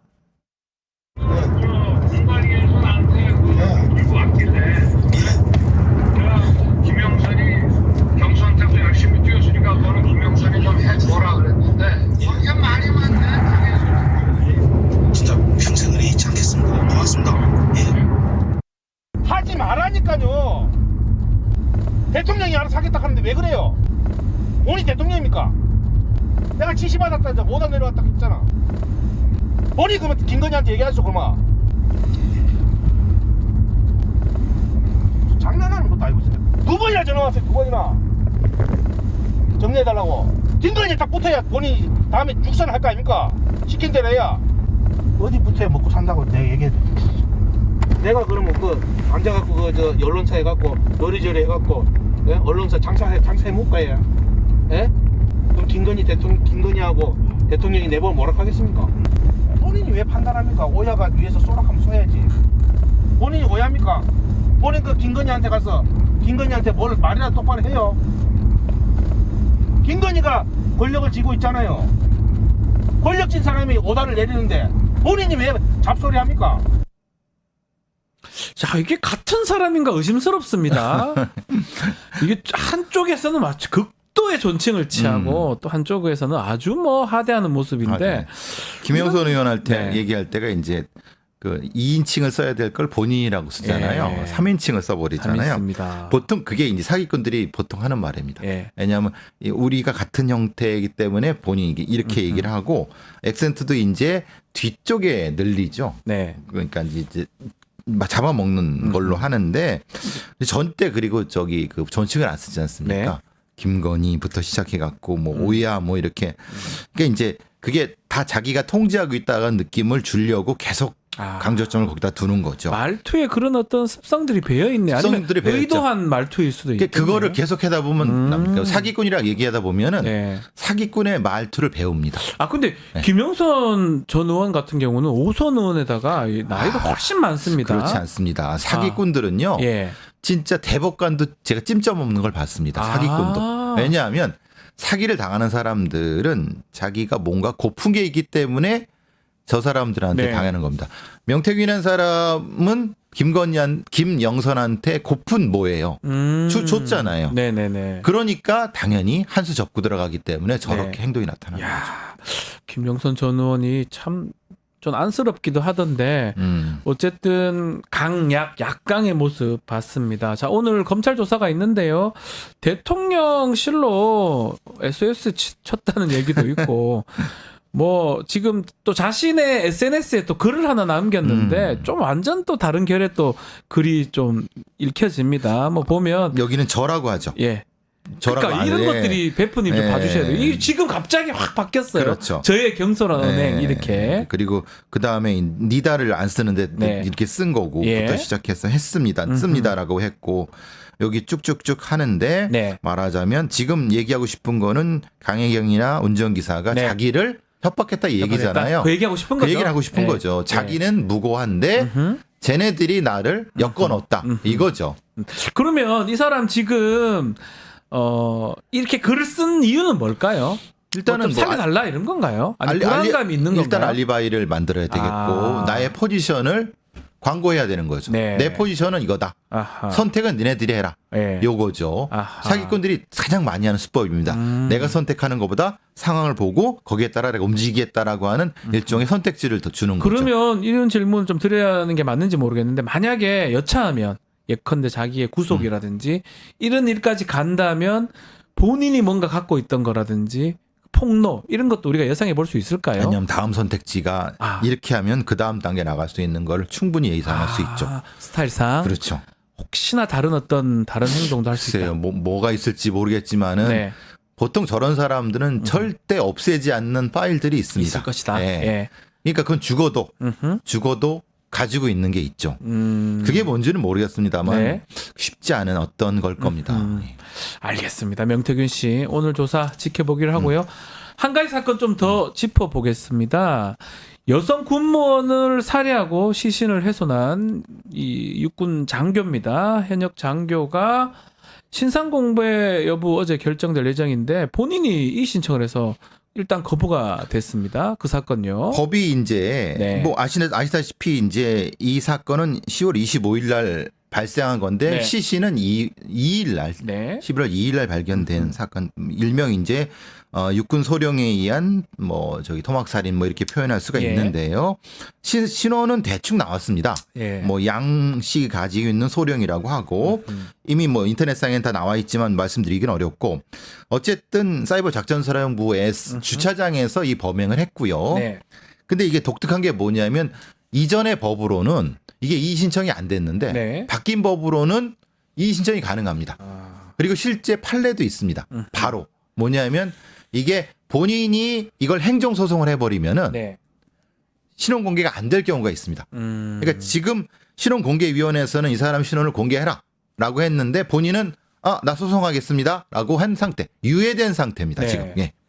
자, 이게 신원 공개 해야 된다. 베프님 말씀 주셨던 걸로 제가 알고 있는데 왜 이렇게 이 경우는 해야 된다 이렇게 말씀하셨을까요? 왜냐하면은 이 경우 이 사람은 지금 국방부에서 직할부대이기 때문에 네. 전혀 그 뭐 관계라는 걸 얘기하지 않고 있습니다만은 문제는 피해자와 가해자의 관계 자체가 그렇죠. 교제폭력 혹은 스토킹 관련될 가능성이 제일 높거든요. 그러니까 지금은 네. 뭐 지금 보도된 거는 우발적 무슨 네. 근데 그 가능성보다는 오히려 치정이나 예, 예. 뭐 교제 이런 거라는 거잖아요. 그러니까 일방적일 수 있다는 거예요. 왜냐하면은 이 피해자는 단기 계약직 군무원이고 군무원이고 이 가해자는 정식으로 이제 장교, 소령이고 사관학교 출신 예, 예. 장교죠. 예. 그러니까 일방적으로 뭘 했을 가능성, 그래서 이제 그 범행이 일었을 가능성이 높기 때문에 그렇게 됐을 경우는 분명히 이 사람이 여죄가 있을 것이다. 네. 그러니까 그 사령부 내에 다른 여자 군무원들도 역시 그랬을 수 있다. 가능성이 있다. 그렇죠. 예. 그러니까 당연히 공개가 돼서 다른 어떤 여죄를 확인하고 아하. 이 사람의 범죄를 아니, 확인해야지. 공개하면 금방 알려지는 거 아닙니까? 범행 동기도 금방 알 수 있을 것 같은데요. 근데 문제는 이제 예. 국방부 직할부대 잘 아시지 않습니까? 네. 사이버 작전사령부.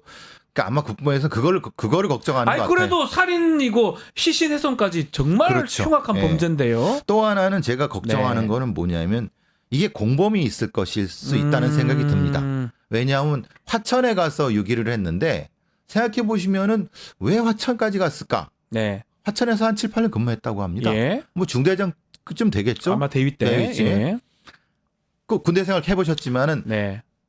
거긴 쉽게 말하면 자기 나와바리 아닙니까? 저도 하천에 그러니까 잘 안다는 네, 거예요. 사단들이 많죠. 예, 거기. 사단들이. 예. 그러면은 뭐냐면 많은 도움을 받을 수 있는 곳으로 갔을 수 있다는 아하, 거예요. 도움을 그러니까 추정입니다만은. 추정이지만 그러니까 물론 장소적인 것도 있지만 두 가지 다 생각해. 이거는 수사상이 나와야 된다. 네. 근데 지금 경찰의 수사가 너무 빠릅니다. 아, 빨라요? 왜냐하면 어제 현장 검증을 했어요. 그러니까 아니 6일 날. 오늘이 8일이죠. 예. 그저께 현장 검증을 했어요. 예. 근데 수사는 며칠부터 했죠? 3일 날 잡아서 밤에 2, 잡아서 3일밖에 안 됐네 지금. 금방 4, 5일밖에 안 했어요. 와, 금방 진행해 버렸네요. 아니 근데 이 중대한 사건을 이틀밖에 수사를 안 해요. 이상하네. 그리고 왜 그러냐면 이 범인이 뭘 했냐면요. 피해자의 핸드폰을 가지고 다니다가 네. 검거 직전에 완전 파손을 했습니다. 예. 그래서 포렌식이 이 사람이 사이버 작전부 소속이기 때문에 더 잘 알겠죠. 더 잘 알아. 예. 그러니까 이게 피해자의 포렌식이 복구가 안 되고 본인 것도 완전히 없어요. 그러니까 이게 동기를 추정할 방법이 전혀 없는 상태에서 이 사람의 진술만 가지고 수사가 된 거예요. 아니 그러니까 이거 지금 보면 그 수법도 매우 잔인하고요. 그렇죠. 예. 이게 완전 범죄를 노렸던지 휴대전화에 말씀하셨으니까 일부러 휴대전화로 막 그 휴가 내는 척하고 그렇죠. 예. 생쇼를 다 했거든요. 그렇죠. 이런 것 때문에라도 사실은 제대로 수사가 돼야 되고 그렇죠. 감춰질 사실은 막 돌 달았는 거 보면 막 시신이 안 떴으면 그렇죠. 이거 완전한 범죄가 될 뻔했던 거잖아요. 그렇죠. 현장 검증도 이상했어요. 예. 현장 검증도 부교위에서 이걸 던지더라고요. 부교위에서 이걸 하는 그런 범인이 어디 있습니까? 예. 그래서 야 이게 너무 수사가 너무 허술한데. 예. 그래서 저는 걱정이 차라리 이럴 바에 신상 공개 빨리 해가지고 그렇죠. 다른 제보 받는 게 더 필요하지 않나요? 네. 그게 했는데 지금 이제 아시다시피 행정소송 들어가면 이게 언제 끝날지 어떻게 합니까? 가처분 지금 넣어가지고 만약에 해가지고 만약 그 받아들이시면 얼굴 공개 안 되는 겁니다. 그러니까 검찰 수사 기간 동안도 안 되죠. 저 다른 좀 얘기긴 네. 한데 뭐 이 건하고 뭐 같은 이 신상 정보 공개 부분 어떻게 보십니까? 이런 증거 확실하고 본인 자백했잖아요. 그렇죠. 저는 이거는 뭐 인권이 이 사람들이 인권이 필요합니까? 피해자의 어떤 그런 거 밝히려면 말씀처럼 그 부대에서 어떤 행동을 당연히 했을 거고 그렇죠. 다른 피해자, 다른 목격자 그리고 피해자는 사망을 했지 않습니까? 그렇죠. 알 방법이 없잖아요. 그래서 분명히 이거는 공개를 했어야 되는데. 공개하는 게 맞지 않나요? 왜 막아요? 근데 법이 바뀌면서 오히려 이 범인들한테 유리하게 된 거예요. 그러니까요. 그러니까 말하자면 과거의 법상으로는 무조건 공개인데 네. 이거는 그걸 여질러 버렸어요. 그러니까 이거를 입법하는 사람들이 뭔가 좀 착각한 것 같은 느낌이 저는 들어요. 아예 신상정보 관련해서 미국의 대다수 법은 그냥 공개해요. 그냥 공개하는 거죠. 예. 왜 이 사람들이 인권이 뭔데? 이게 인권이 사람입니까? 이 사람들이 뭐가 필요합니까? 이게 신청 받아가지고 결국 시간 끌어서 지금 베프님 말씀처럼 수사가 엉망으로 될 가능성도 배제할 수 없는 그렇죠. 거잖아요. 실제로 이 얼마 전 사례는 공개가 아예 안 됐습니다. 그러니까요. N번방 사건인데 안 됐습니다. 그래서 걱정입니다. 이게 베프님 첫 범행 맞을까요? 이렇게 잔인하게 이렇게 치밀하게 했던 거 혹시나 더 있을 수도 있는 거 아닌가요? 제가 걱정하는 거는 20토막을 냈다고 합니다. 진짜 잔인하네요. 그러니까 저는 사실은 이게 본인 얘기대로 목을 졸랐는지 저는 그것도 신뢰하지 않아요. 알 길이 없잖아요, 그거는. 왜냐하면 실제로 예를 들면 총기 오발 사고나 총기로 죽이고 거기를 했다고 해도 사실은 찾아낼 수 없습니다. 왜냐하면 그 라인을 잘라버렸다고 예. 하면은 그러니까 이게 도대체 왜 수사를 이렇게 했는지 그러니까 이거를 확 정확히 해야 되는데 네. 그래서 이제 연결점이 이게 만약에 이랬다고 했다고 하면은 이전에도 비슷한 것이 있을 수 있다라는 생각이 드는 거죠. 안타깝습니다. 하여튼 군인입니다. 소령, 중령, 진급 예정자, 사관학교 출신. 막 이름을 제가 확 공개하고 싶어요. 저는. 양소령이라는 건 나왔는데. 양소령 이름 확 그냥 공개해가지고 얼굴까지 탁 붙여주고. 그리고 그 기수에서 이미 제일 앞쪽에 있는 사람이라고. 이러면 다 알잖아요. 다 알려지는 바에 아예 공개를 해가지고 하는 게 맞는데 무슨 법을. 알겠습니다. 이 사건 계속적으로 지켜보기를 하고요. 자, 오늘 베프의 촉 배상훈 프로파일러와 함께했습니다. 오늘 말씀 감사합니다. 감사합니다.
정말로 급박하게 돌아가는 한반도 정치 안보 상황 매주 금요일 이분하고 짚어봅니다. 간신간별사 김종대 전 의원 최강 디펜스 코너 시작하겠습니다. 안녕하십니까? 아이고 안녕하세요. 깜짝 놀랐네. 간신간별사. 네.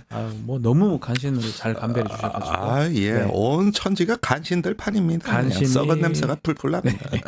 알겠습니다. 자, 이 얘기부터 먼저 해보죠. 어제 있었던 약 2시간 20분간의 대통령 기자회견. 네. 어떻게 보셨습니까? 글쎄 뭐 전반적으로 보면은 나는 정치 포르노다. 정치 포르노다. 왜 그러냐? 우리가 흔히 야동과 에로 영화를 뭘로 구분하는지 아세요?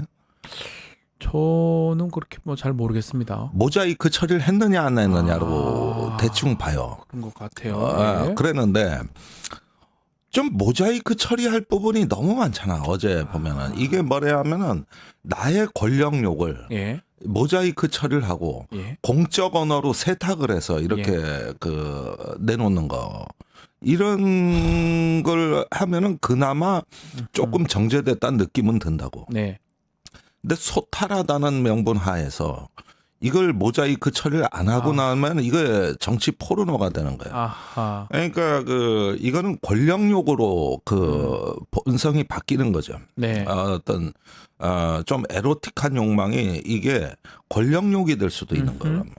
근데 어제 현장이 그랬다는 거예요. 네. 그러니까 정치 포르노인데 임기를 끝까지 채우고 뭐 이런 것까지는 듣기엔 불편하지만 뭐 그렇다 치더라도 이게 뭐 보면은 부인의 섭정 체제라는 걸 아무 거리낌 없이 그냥 다 드러내고. 그러니까요. 이러면서도 또 무슨 어디 듣도 보도 못한 어떤 특검 방어 논리라든가 뭐 이런 거라든가 또 뭐 엄연히 공천 개입하고 국정 개입하는 어떤 외부 비선 실세가 우리 눈엔 다 보이는데 네. 그거 그냥 휴대전화 번호 안 바꿔서 생긴 그냥 축하 전화고 예. 문자인지 텔레그램인지 기억도 안 나고 이러는 걸 보니까 이 사람들한테는 이게 국민들이 어떻게 보고 지지율이 얼마나 떨어지건 내 권력 유지엔 이상 없다. 이걸 자꾸 드러내는 일종의 권력의 과시용, 욕망 이런 원초적인 거 이런 것들을 이런 사적인 욕망을 어떤 공적인 자리에서 펼쳐놓는다. 네. 이게 포르노 아닌 뭡니까 포르노다, 이게. 정치 포르노지. 모자이크 처리도 안 해요. 이거 제가 질문이 맞는 점수 몇 점 줄 수 있나요? 이거 10점이라면? 아니 이거는 뭐 그런 점수 매기는 거는 채점 불가 상황인데, 예, 채점 불가 상황인데 굉장히 심각합니다. 그래서 뭐 이걸 제가 꼭 얘기를 해야 되냐 싶은 게 오늘 모든 언론 보도하고 야당은 물론 여당 일각 반응까지 하면은 굳이 제가 이걸 설명해야 되겠나 싶을 정도인데 그 중에서도 한 가지 제가 제일 의미 있게 본 거는 어제 조경태 친한 의원 이분이 친한의 좌장급 돼요. 최다선 의원 5선이죠? 6선인가요? 5선인가요? 이분이 어제 MBC에 나와가지고 이제는 용산과 결별할 때라고 그랬어요. 그러니까 이제는 용산이 정치의 중심이라는 걸 인정할 수 없다는 투예요. 그래서 그 말이 제가 보기에는 사실은 헤어질 결심을 하는 가장 의미 있는 표현이었어요. 근데 한동훈 대표 뭐 입장이 없어요. 그 질문도 나왔어요. 한동훈 대표도 똑같은 생각이냐. 아하. 그러니까 다 평가하고 있다 그랬어요. 평가만 하고 있다. 평가하고 있다. 그러니까 이 말은 우리도 평가할 줄 안다. 우리도 생각이 있다. 이 얘기고 조경태 의원은 사실상 같은 평가라 그랬거든요. 그러니까 지금 나오진 않았지만 미루어 짐작컨대 그런 정도 말에 수습을 안 한다. 만약에 그러면 같은 생각이라는 뜻이에요. 그게 또 대표라면 야당들은 싹 다 나왔잖아요. 아직 안 나왔다는 것도 그렇고 추경호 원내대표는 아주 진솔하다 뭐 이렇게 진솔하다. 뭡니까 이거는 또? 그러니까 그 당은 대표가 둘입니다. 추경호가 대표하는 국민의힘이 있고 한동훈이 대표하는 국민의힘이 있어요. 난 그 당의 당원들이 지금 심기가 몹시 불편하실 것 같아. 두 군데에서 나오니까. 그렇지. 누구를 믿고 살아야 돼? 그거 얼마나 그 당비내는 당원들이 힘드시겠어.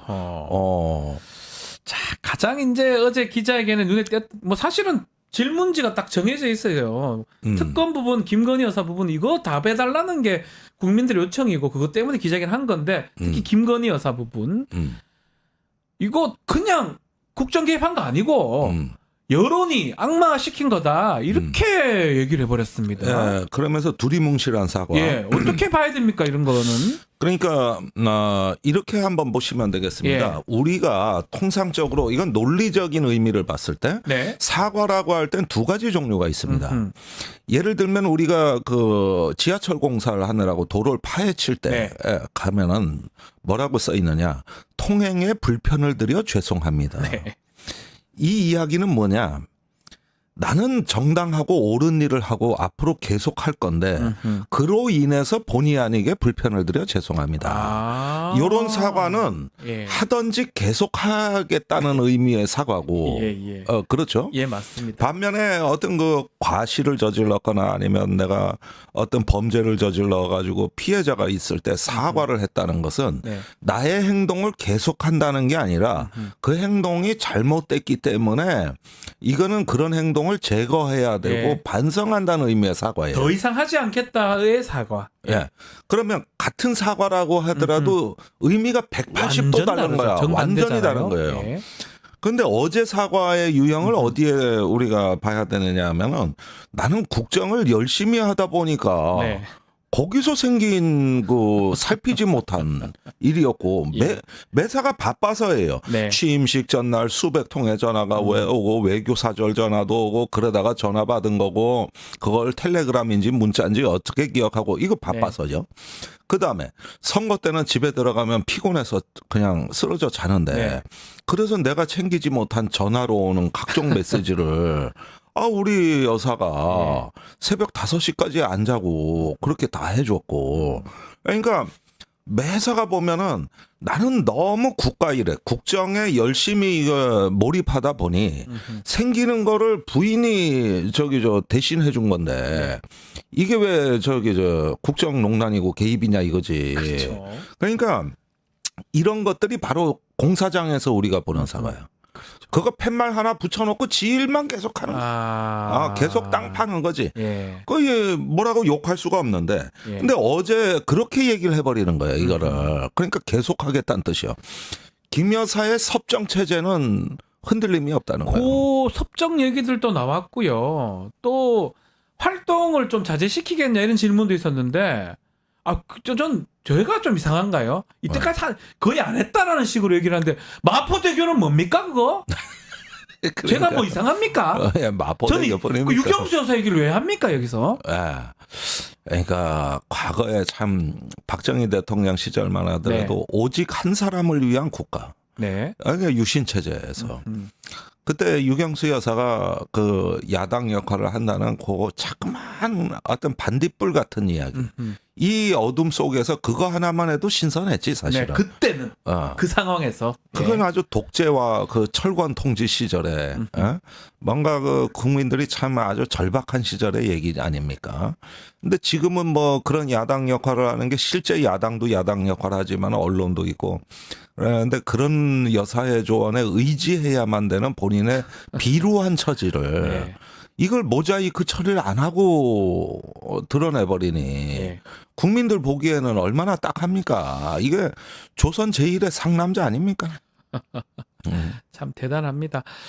제2부속실 얘기도 했었고 특히 명태균 씨 관련해서는 아무것도 잘못한 게 없다라고 얘기를 거의 하고 언급이 있습니다. 없었어요. 질문이 나왔는데도. 이거를 답변을 이렇게 하는 게 맞나요? 우리가 지금 궁금해하는 거는 그 목소리가 있는데 그게 내 목소리 아니라고 한다든지 어떤 취지에서 나온 얘기는 한다든지 해야 되는데 잘못한 거 하나도 없고 그런 거 지시한 적도 없고 감출 것도 없고 뭡니까?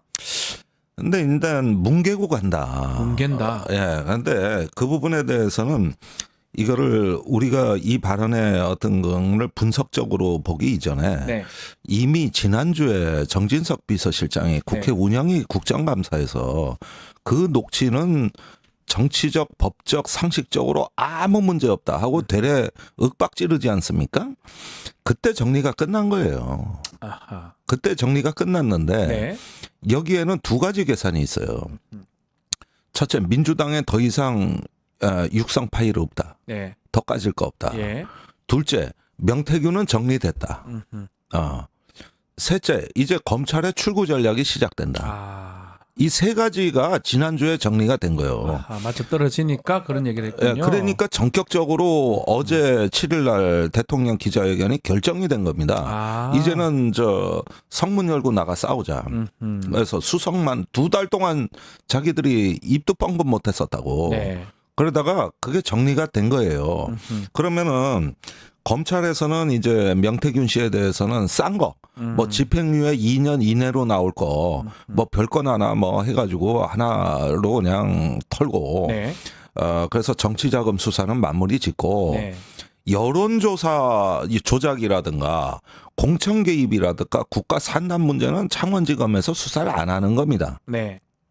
이건 하더라도 나중에 중앙지검으로 갈 가능성이 높아요. 네. 그러면은 이렇게 해서 견적이 나와버린 거예요. 설계도가. 그러니까 명태균 씨 태도가 돌변했어요. 바뀌었어요. 완전히 SNS 바뀌었어요. 보면, 네. 지금까지 한 모든 발언에 대해 사과를 합니다.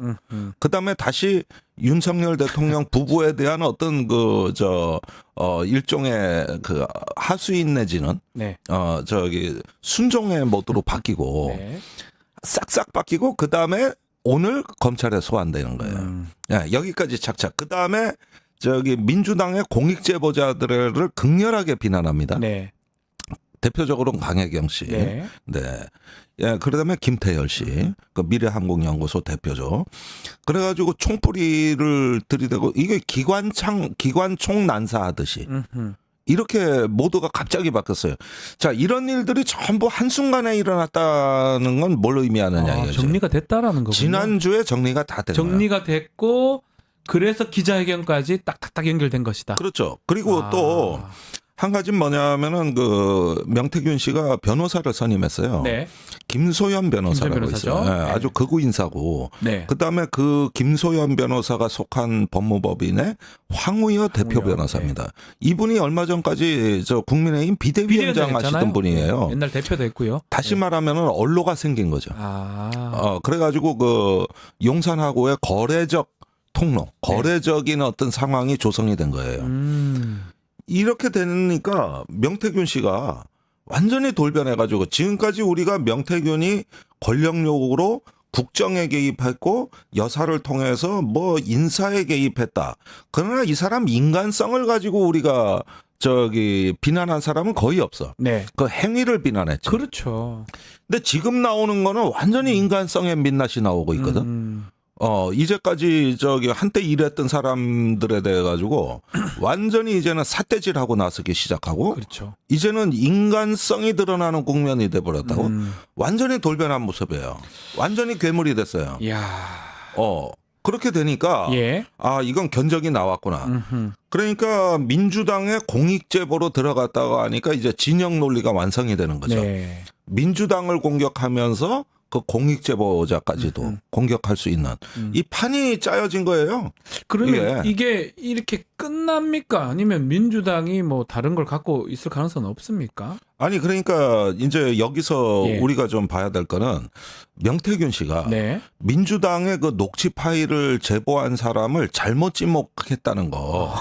엉뚱한 사람을 지목했어요. 그러니까 명태균 씨도 다 모른다는 게 여기서 제가 봐도 그렇거든요. 저도 전화할 때 뭐 많은 사람을 통화하니까 이게 어디서 나온지 어떻게 알고 하는 겁니까? 그러니까 또 더했을 수도 있고 또 다른 증거 나오면 어떡할 건데요? 아니 육성 파일은 있을지 없을지 저는 몰라요. 그리고 제보자를 보호해야 된다는 건 맞는데 맞습니다. 이 점에서 지금 민주당이 상당한 어려움을 겪고 있습니다. 사실은. 제보자 보호라든가 여러 인간관계라든가 이런 것들을 다 살피면서 까야 된다는 게 이게 보통 어려운 일이 아니에요. 맞습니다. 그런 점에서 민주당이 어려움을 겪고 있는 건 사실이에요. 그런데 명태균 씨가 딱 나타나서 요놈이 제보했지 저놈이 제보했지 하고 검찰에다가 지금 좌표를 찍어주고 있는 겁니다. 그렇죠. 그런데 그게 사실은 빗나가고 엉뚱한 데를 찍었다고. 그러면은 뭐가 있는지는 미지수인데 그런데 민주당이 모든 걸 누가 밥상 차려주는 건 아니고 어렵게 구한 거일 뿐만 아니라 인간적인 문제까지 살펴봐야 되기 때문에 야당은 야당대로 어려워요 지금. 그러니까 지난주에는 딱 명태균이 좌표를 딱딱 찍어주는 걸 보고 그 용산에서는 정리가 된 거죠. 됐다. 이제 더 이상 안 나온다. 그리고 명태균은 이제 다시 고개 숙였다. 강아지 마냥 발락 누워가지고 배를 보여주면서 꼬리를 살랑거린다. 죄송합니다. 저는 이렇게. 요거 정리됐다. 그다음에 창원지검에 지금 부산지검에 있던 차장검사 하나를 보내가지고 팀장을 맡겼어. 그래가지고 네가 다 지휘해. 그런데 이번에 이창수라는 검사인데 이 검사가 누구냐 하면은 과거 특검 때 그 한동훈하고 윤석열 대통령하고 같이 특검에 들어가서 수사를 했던 인물이에요. 확실하네요. 어차피 검찰은 안 믿어요. 이제 뭘 하든지 간에. 그러니까 봐봐. 여기도 다 이제 진용이 끝났어. 이렇게 보니까 이걸 다 이렇게 정리를 해놓고 대통령이 딱 딱 나선 거지. 이건 뭐냐면 이제 출구 전략이 시작됐다. 네. 뭉개고 간다. 예. 그런데 그냥 뭉개면은 또 약간 좀 이런 의혹이 없던 일이 될 수는 없으니까 네. 대통령이 이제는 직접 나서서 본인이 그거 별거 아니야. 여사가 순수한 마음으로 국정조언하는 거야. 이렇게 딱딱 쳐주는 거야. 그렇군요. 딱딱 쳐주고 아하. 국민의힘에서 윤핵관들이 그냥 또 아부와 아첨에 이제 용비어천가를 불러대고 네. 이렇게 하면 됐지. 자, 요 측면도 있지만 또 보면 우리 갤럽 19% 나오고 이게 됐거든요. 네. 지지율 반등도 조금 노렸던 것 같기도 한데 이거 질문 한번 드려볼게요. 오늘 갤럽 나오는데 네. 이렇게 기자회견 함으로써 명태균도 해결하고 지지율 반등 가능한 겁니까? 지지율 반등은요. 예. 그 의미가 없는 게 예. 이 정권에서 통상 반등이라고 할 때는 예. 뭐 5% 10%를 얘기하는 게 아니고 2% 3%를 얘기하는 거야. 2, 3%는 그 한계 안에 아닙니까? 오차 범위 안에. 그러니까 길어야 열흘 동안 가는 2 내지 3% 반등. 아하. 이걸 얘기하는 거거든요. 답답하네요. 예. 오늘 갤럽에서 혹시나 20이 나온다 하더라도 큰 의미가 없다는 거네요. 아니 그런데 갤럽은 대통령 담화는 이제 그 반영이 안 되고 19였으니까 녹취록이 반영이 되는 예. 거니까 그런데 이런 면은 있죠. 민주당에서 계속 때리긴 하는데 결정적인 뭐 판을 뒤집을 게 안 나오니까 약간 중간에 경계선에 있던 분들이 지겹다. 이러면서 다시 원래 윤석열 내가 찍었으니까 이번에 좋게 답변해줘.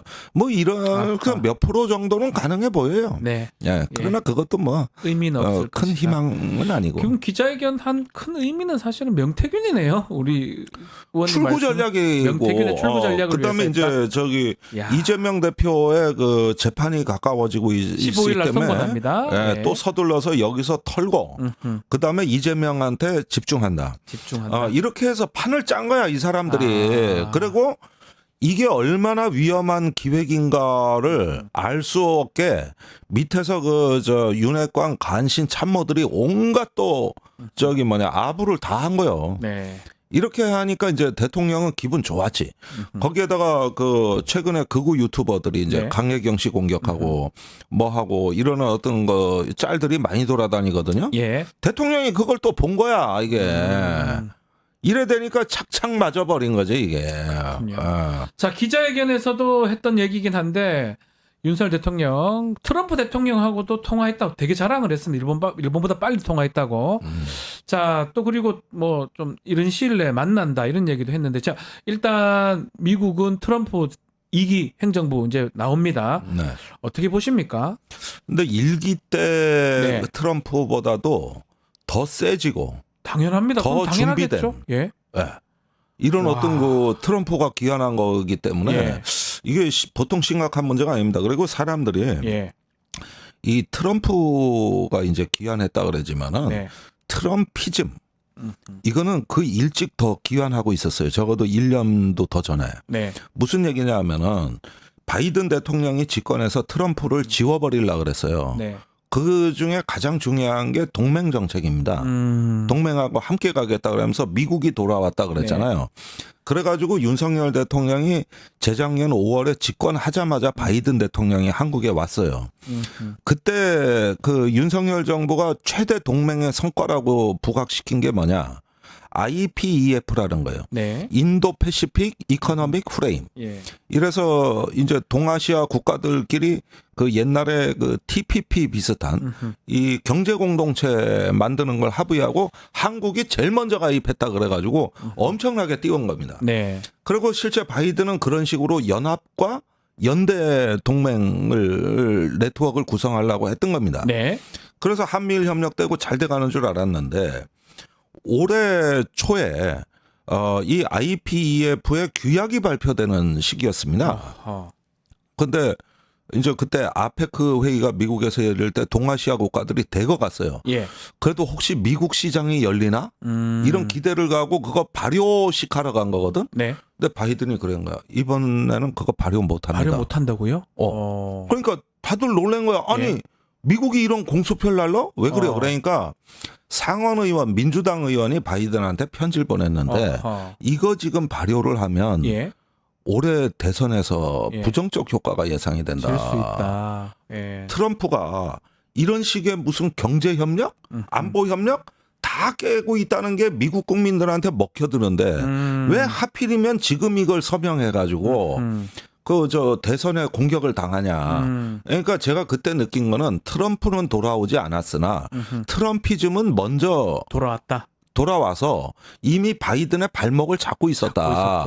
그런 상태에서 경제와 인플레 이런 문제를 보면은 이건 사실은 트럼프 선거였다는 거예요. 트럼프냐 아니냐의 선거였죠. 네. 예. 그래서 제가 월요일 날 MBC 시선 집중에 나갔을 때 그 저기 앵커가 묻길래 난 바이든이 트럼프가 무난히 승리한다고 본다 그래. 날 이상하게 보더라고. 네. 이건 트럼프 선거입니다. 네. 그랬는데 이게 용산에는 최악의 재앙입니다. 이게. 아니 제가 그 질문 나온 김에 네. 저희도 이제 세계화 K라고 다음에 코너도 있는데 국제 코너에서 4월부터 트럼프가 될 거라고 얘기를 했는데 전 놀라운 게 국가정보원 뭐 그걸 따질 것도 아니고 트럼프가 될지를 몰랐다는 게 더 놀라요. 예전에 그 엑스포 그런 느낌 그것도 들거든요. 표를 뭐 몇 편인지 모르고. 이번에 똑같아요. 그래 뭐 어제도 지금 기자회견 하면서 우크라이나 뭐 무기 또 그 얘기를 또 합니다. 트럼프 됐는데도 이 좀 이상하지 않습니까? 그러니까 그거는 이제 김태효 안보실 1차장의 그 생각인데 이 사람이 저기 그 세종연구소 강연에서 여름에 트럼프가 되면은 저기 그 뭡니까 저 확장 억제력이 약화될 가능성이 있다 그러면서 자기들이 쌓아놓은 게 무너질 수도 있다 그랬는데 설마 그런 일이 일어나겠어? 이런 투였단 말이에요. 그러니까 근데 이게 말이 됩니까? 최대 재앙이죠. 윤석열 대통령한테는 지난 2년간 했던 동맹 성과는 다 날라가고 영입니다. 영. 그다음에 우크라이나 뭐 지금 신이 났잖아 이 정부가. 이거 아주 혼자서만 저지랄 한다고. 하나 그거 중에 하나가 방위비 분담금 이제 내야 됩니다. 9배 더 내야 돼요. 이거 어떻게 막을 건데요? 그러니까 이제 트럼프는 두 가지를 볼 거예요. 무역 수지 현황 가져와. 작년에 한국이 대미 무역 흑자가 450억 달러입니다. 이제 우리 무역 흑자 1위국이 중국이 아니라 미국이 됐어요. 갑자기 그렇게 된 거예요. 이거 트럼프 제일 자극하는 겁니다. 아니 한국이 우리한테 450억 달러를 남겨 먹었다고? 벌어갔다고? 이렇게 할까 합니까? 그다음에 저기 국방비 현황 가져와봐. 지금 우리나라가 GDP의 국방비가 한 2.6% 돼요. 어떨 때는 2.7% 되거든요. 미국이 지금 3.5%입니다. 뭐야?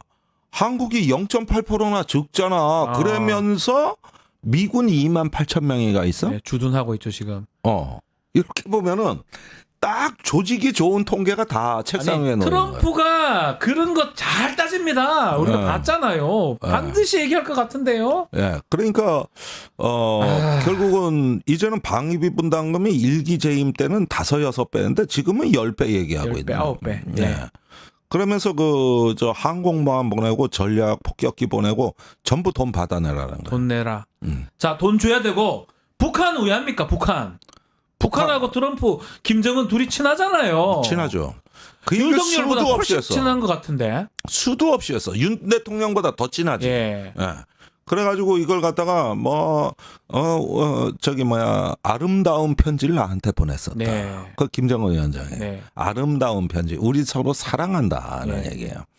그래서 또 다른 브로맨스가 이어질 것이냐인데 물론 옛날에 2018년 상황하고 지금은 좀 다르지 사실은. 다르기는 한데 그때보다도 저는 오히려 더 어떻게 보면은 김정은 푸틴과 가까워질 수 있는 여건은 더 성숙됐다고 보는 거예요. 오히려. 그리고 이게 러시아 패키지에 한반도 문제가 들어가는 형국이라는 거예요. 이게 저는 좀 슬픕니다. 안타깝고. 그렇습니다. 그러면은 어떻게 돼야 되느냐? 젤렌스키는 우크라이나가 자기들 방어하는 전쟁 말고 제2전선을 벌린 게 크루스크입니다.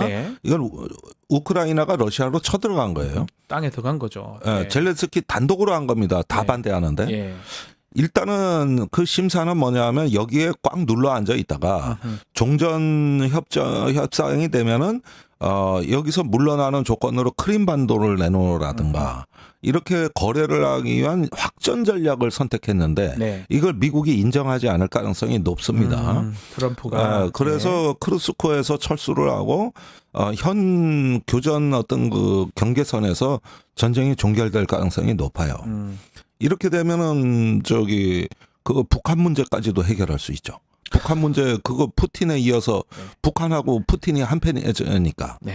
그러니까 이걸 패키지로 묶어서 이제 갈 가능성이 높죠. 이 전쟁은 아마 끝날 가능성이 높죠. 뭐 당선되면 24시간 내에 끝내겠다라고 네, 뭐 공언한 바가 있잖아요. 아마도 대통령 취임 전부터 끝내기 위한 작업에 들어갈 겁니다.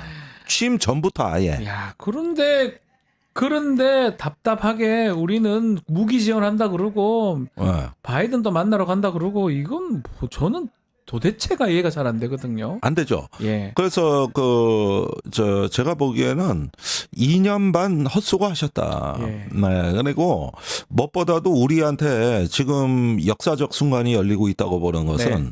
이 지금의 어떤 주변 정세 변화가 우리가 한반도 평화의 마지막 창문을 여는 정말로 세계 정세가 변하는 막차에 올라타서 우리가 역사를 바꿀 수 있는 어떤 그 기회의 창문이 열리고 있는 거 아니냐. 근데 지도자가 제 말을 더 잊지를 못하겠습니다. 이런 중요한 그러니까 트럼프라는 사람은 어쩌면 불확정적이기 때문에 우리 한반도의 평화에 어떤 다른 상황이 연출될 수도 있는데 우리 지도자, 리더 똑바로 돼 있습니까 지금?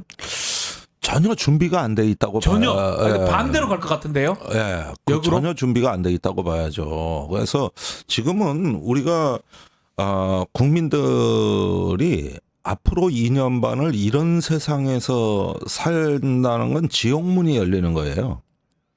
그 지옥문이 열리는 겁니다. 그 지옥에서 국민들을 보고 2년 반 참으라고 정치인들이 얘기하는 건 그건 죄악이다. 네. 이 국민들을 이 지옥문이 열리기 전에 구해야 된다는 거예요. 그 정치인들은. 정도로 지금 급박한 지금 상황이다. 탄핵은 시기상조고 하야가 좋고 물론 나도 하야가 좋다고 봐요. 네. 그러지만은 이런 한가한 논의하고 있을 때가 아니에요. 너무 엄중해. 너무 시기적으로 엄중한 시기예요. 그래서 이때는 국민들에게 희망을 주지 못하는 정치는 죄악입니다. 네. 간디가 철학이 없는 정치는 죄악이다. 그래. 네. 그런데 희망이 없는 정치도 죄악이다. 비전을 제시하지 못하는 어떤 정파나 정당은 기득권 외에 아무것도 아니다. 네. 지금 우리한테 필요한 거는 이 변화하는 주변 정세에서 높은 파도를 이기고 저 바다를 헤치고 나가야 그럴 되는 능력이 겁니다. 있는 지금. 정치 세력이 필요하다. 그렇죠. 지금은 어떤 대안의 질서를 만들고 비전을 제시하는 게 정치의 가장 본연의 사명이라는 거. 예. 이걸 잊으시면 안 됩니다. 알겠습니다. 자, 지금까지 김종대 의원과 말씀 나눠봤습니다. 다음 주에 다시 뵙겠습니다. 네, 감사합니다. 하루하루가 이제 두렵습니다. 네. 감사합니다. 감사합니다. 자, 마치기 전에 이벤트 하나 소개해드리겠습니다. 실시간 채팅창에 댓글 참여하시면 매일매일 2,000 TTCO를 저희가 지급해드리고 있습니다. 자, 2,000원 상당의 할인 쿠폰 지급해드리는데요. 채팅창 링크에 있는 통통몰 앱에 가입하신 뒤에 회원 고유 번호 코드 실시간 채팅창 1번 한 번만 붙여넣기 하면 이벤트 참여할 수가 있습니다. 자, 다음 주 월요일 방송도 소개해드리겠습니다. 박영식, 이상민의 영식당, 서영교 의원 인터뷰 준비되어 있습니다. 자, 이어서 뉴스 인사 프라임 되니까요. 조금만 기다리십시오.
한 발 더 들어가는 고품격 시사대담 뉴스 인사 프라임 시작하겠습니다. 매주 금요일 세계와 K입니다. 세계 속의 한국, 우리가 알아야 할 세계 소식 짚어보겠습니다. 문희정평론가, 알파고 기자 두 분 함께합니다. 안녕하십니까? 네, 안녕하세요. 자, 오늘 뭐 미국 대선 이야기 좀 주로 다뤄야 되는데 그 전에 요 얘기 조금 해보죠. 외신들이 바라본 국내 얘기부터 잠깐 좀 얘기해 보겠습니다. 뭐 어제 기자회견 같은 게 있었는데 외신마저도 김건희 여사가 윤석열 정권의 시한폭탄이다 이렇게 지적을 했더라고요. 네. 평론가님 이거 어떤 내용이고 어떻게 보셨는지 한번 말씀 주십시오. 저희가 그 미국의 외교안보지 디플로맷 네. 얘기를 좀 몇 번을 했던 것 같은데 유명한 외교안보지 아닙니까? 그렇습니다. 여기서 그 아예 제목 자체를 이렇게 달았어요. 김건희 리스크는 한국 대통령의 시한폭탄이다. 타임 밤. 네. 이것 자체가 사실은 저희가 지금까지 김건희 여사와 관련된 외신 보도 중에서 긍정적인 게 단 하나라도 있던가요? 없었어요. 네. 기억이 잘 안 납니다. 그러면 윤석열 대통령과 관련해서 찾으세요. 네, 찾을 수 있습니까? 저희가 못 찾은 거군요. 네. 있나요? 저희의 잘못입니다. 네. 저희가 앞으로 찾아보도록 하고요. 중요한 거는 지금 우리나라에서 벌어지고 있는 김건희 스캔들과 관련된 얘기를 다뤘다는 거예요. 네. 근데 이게 어제 윤 대통령 대국민 담화 기자회견 이전에 나온 기사거든요. 근데도 여기서 똑같이 얘기를 했어요. 그러니까 국민들이 원하는데도 대통령이 사과조차 하지 않는다. 그리고 특검을 계속 거부하고 있다. 근데 여론은 김건희 여사가 잘못했다라고 얘기를 하고 있고 특검을 받아야 된다라고 얘기를 하고 있음에도 불구하고 대통령이 이것과 관련해서 눈을 감고 귀를 막고 있다는 식의 얘기를. 디플로맷 보도에서 그대로 나왔습니까? 네. 놀랍네요. 그러니까 이게 많은 분들이 우리 내부의 일을 외부에서 모를 거라고 생각을 하시나 봐요. 너무나 잘 알고 있네요. 디테일하게 다 여기 알죠. 지금 맞은편에 프레스 센터 있어요. 거기 10층에는 외신 센터가 있고 거기 지금 사무실이 없는 외신 기자들이 있고요. 18층도 서울 외신 기자 클럽입니다. 너무 근데 그러면 저는 어제 그 기자회견에서 사실은 제가 뒷얘기를 살짝 들었는데 그 외신 기자들도 참여를 했을 거 아닙니까? 인상을 봤습니까? 전 깜짝 놀랐습니다. 그 끝나자마자 이제 모 외신 기자 둘이서 얘기를 하는데 야 이거 완전 짜고 치는 고스톱인데 라는 식의 이야기를 했다는 거예요. 그러니까 기자회견 자체를 또 짜고 했네. 짜여진 각본에 의해서 했다라는 얘기를 그냥 둘이서 사적으로 얘기를 하는 걸 들었다고 외신 그러더라고요. 기자가 와 있는데 반말을 하질 않나. 그분들은 한국 문화를 다 아시는 분들인데 그렇죠. 반말을 하질 않나. 엉뚱한 얘기를 하질 않나. 또 지금 외부 기사도 저렇게 보면 외신도 저렇게 본다는 거는 저는 국민으로서 좀 창피하다는 생각 들거든요. 저희가 이 정도 들어서 창피하지 않은 적이 없었죠. 알파고 이 보도 어떻게 보셨습니까? 이 보도는 일단은 뭐라 해야 되나 사람들이 그동안 외신이 우리 대한민국에 있는 이제 국내 정치랑 관련된 거에 대해서 크게 관심이 없다는 착각을 우리가 해봤거든요. 착각이죠. 이게 착각이네요. 왜냐하면 항상 그동안 외신을 보면 뭐 한국 기업들이 뭐 하고 있는지 아니면 이제 한국의 문화예술계가 좀 약간 디테일하게 보도가 됐는데 한국의 국내 정치가 디테일하게 보도 잘 되진 않잖아요. 그래서 외신이 우리 국내 정치에 대해서 디테일하게 관심이 없어요. 이거 착각이에요. 이게 비기스트 폴리티컬 리스크 윤석열 타임밤 김건희 와 이건 뭐 이런 뉴스가 나온다는 것 자체가 대박인데 MBC 아니죠? 저 JTBC 아니었죠? 네. 저게 디플로맨 외신에서 나왔던 거. 정말 거기 사장은 우리 바꾸지 못해요? 사장을 방심이나 방통에 넣을 수는 없죠. 네. 잠깐만요. 압수수색도 안 됩니다. 압수수색 안 됩니다. 네, 압수수색 안 하고 됩니다. 싶어도 못 합니다. 네. 자, 그만큼 참 이 보도가 참 충격적이고 어제 기자회견도 사실 맥락상으로 아마 다 알 것 같아요. 그리고 어제 그 기자회견 하나만 얘기하면 트럼프가 당선이 됐는데 우크라이나 무기 지원 얘기를 왜 합니까? 그거 다 이해가 안 됩니다. 정말 이해됩니까? 눈치 없죠. 눈치 없는 정도가 아니고 이해가 됩니까 그게? 아니 그것만 이해가 안 되시던가요? 너무 많지만 이 네. 외신 관련 알겠습니다. 자, 본격적인 미국 대선 이야기 한번 해보겠습니다. 자, 뭐 국내 언론에서는 해리스가 이긴다, 초박빙이다 이렇게 얘기를 했는데 저희는 우리 알파고를 비롯해서 알파고는 좀 제가 기억하는 4월 달부터 트럼프가 이긴다고 평론가도 마찬가지고요. CIA가 움직이지 않는 이상 트럼프가 이긴다라고 계속 얘기를 했는데 초박빙도 아니었어요. 금방 끝나버렸습니다. 그래서 제가 그래서 그 얘기를 했어요. 이거 트럼프가 치면 부정선거예요, 이거. 무조건 이긴다는 거잖아요. 아니 왜냐하면 진짜 좀 뭐라고 해야 되나 그 정치적인 성향이 없는 언론 기관들이 하는 여론조사가 이제 나왔는데 물론 처음에 아시다시피 이제 그 해리스랑 교체되면서 민주당이 이길 수 있는 가능성의 문이 열렸죠. 문만 열렸어요. 예, 문이 열렸는데 그 문이 오래 열려 있지는 않았죠. 좀 시간 흘러가니까 다시 닫아졌어요. 그리고 또 이제 트럼프는 암살 당할 뻔했잖아요. 그것도 있었고 그리고 최근에 와서 그 전쟁들이 너무 말도 안 되게 계속되니까 이제 미국 국민이 지친 거예요. 미국 국민이 지친다는 거로 국민 그 여론조사에서 안 보셔도 인터뷰에서 나와요. 사실은 미국 국민이 지친 거의 이유는 또 따져보면 트럼프 시절 때 있었던 일들이긴 한데 느끼기에는 달리 그렇죠. 느끼니까 느끼기에는 바이든 때문에 우리는 이렇게 되어 있다는 생각으로 그럼 사람들 심판하게 돼 있어요. 저는 궁금한 게 평론가님 우리 세계화 K보다 못합니까? 우리 국가 정보 능력이 당연하죠. 끝까지 해리스가 이긴다 초박빙이다 끝까지 우크라이나 전쟁 가겠다는 건 아닙니다. 파병 뭐 이상한 얘기까지 할 정도가 되면 사실은 트럼프가 이기면 전쟁 끝나는 거잖아요. 사실은 그렇죠. 본인이 얘기를 했고 네. 알파고만도 못합니까? 국정원 이런 데가 알파고를 제가 무시했나? 허용해 주시면 언제든지. 알파고는 만약에 해리스가 이기면 부정선거다. CIA가 개입한 거다. 그 정도로 얘기했었잖아요. 네. 평론가도 그렇고. 그렇죠. 근데 실무진들이 모르지는 않았을 것 같아요. 그런데 어느 순간부터 위로 보고를 해봤자 의미가 없다라는 걸 알았을 것 같아요. 그 시점이 저는 그걸 우리가 또 확인한 게 있었잖아요. 네. 부산 엑스포 유치와 관련해서도 분명히 저희가 계속 얘기했어요. 이긴다며. 지금 프랑스에서는 관심도 없다. 한국에 사우디 왕세자 온 거에 대해서 관심이 많고 지금 사우디가 거의 확정이다라는 식으로 계속 얘기를 했는데도 불구하고 맞아요. 우리 대통령 지금 뭐라고 그랬어? 꼭 박빙이고 결승 가면 이길 수 있다고. 네. 말도 안 되는 상황이었잖아요. 근데 그게 정말 실무진들이 그렇게 오판을 했겠느냐? 아니라는 거죠. 정말 밑바닥에 있는 실무진들이 갑자기 사람들이 바뀐 것도 아니거든요. 외교 분야 같은 경우에. 그대로죠. 네, 그대로죠. 그 사람들은 그대로 했을 겁니다. 중요한 거는 초창기에 열심히 올려봤더니 자기 뜻과 반대되는 사람들에 대해서 그렇게 화를 내고 욕을 한다면서요. 예. 그러다 보니까 일정 시점이 딱 지나면서 사람들이 더 이상 보고하는 게 무의미하다. 라는 그리고 입맛에 맞는 얘기를 해주기 시작했겠죠. 그럼 정세 판단이 제대로 안 되는 거잖아요. 당연하죠. 알파고. 네. 이 지금 극박한 상황에 저 사람들 믿고 우리가 가도 되는 겁니까? 저한테 그런 어려운 질문 하지 마세요. 뭐 어려워요. 간단한 질문인데. 선생님 지금 이거 뭐냐면 지금 우리는 충분히 지지를 못하는 상황이거든요. 예를 들면 엑스포 때도 진짜로 실무진들이 와서 윤 대통령한테 그런 뻥을 친 것인지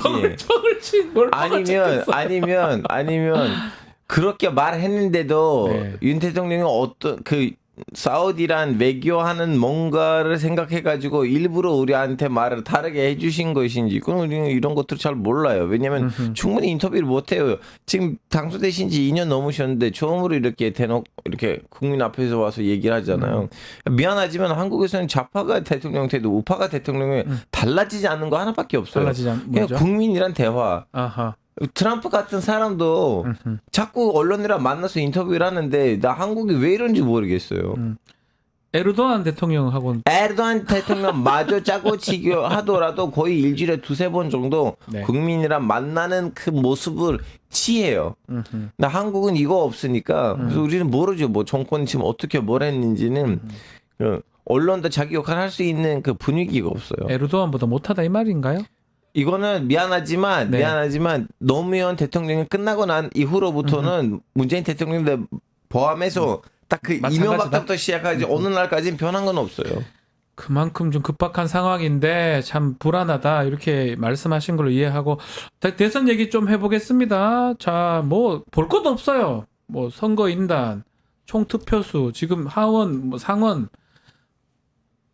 트럼프 공화당 압승입니다. 네, 해리스는 압승입니다. 뭐 이게 상대도 안 되는 상황인데 이렇게 고전한 이유는 뭡니까? 그 첫 번째는 그럼 우리 언론이 도대체 왜 이렇게 오판을 했느냐? 네. 미국 주류 언론이 오판을 했기 때문이고. CNN 이런 데서. 네. 근데 오판을 하기보다는 사실은 주류 언론에 기대감 섞인 기사들과 바람이 섞인 기사. 그렇죠. 예. 간절함이 아. 들어간 그 보도들을 주로 우리 언론들이 인용 보도를 했기 때문에 이런 상황이 벌어진 네. 거고요.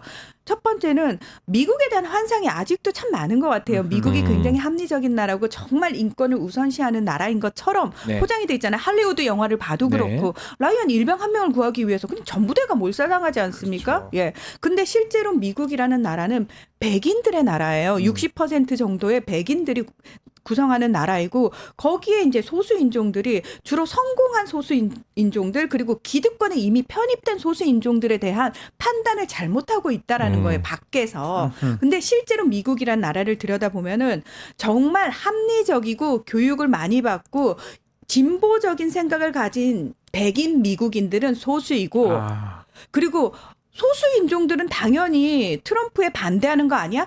아니라는 거죠. 기득권화된 소수 인종들 그렇죠. 입장에서는 새로 이민자들이 들어와 가지고 혼란스럽게 하고 싫어. 그리고 우리까지 싸잡아서 욕먹이는 거 맞아요. 싫어합니다. 맞아요. 그리고 이미 내가 가지고 있는 파일을 나누는 것도 싫고요. 네. 아 그리고 선배님이 말씀하신 이 부분도 한국에서 진짜 제대로 보도 안 되는 거 뭐냐면 네.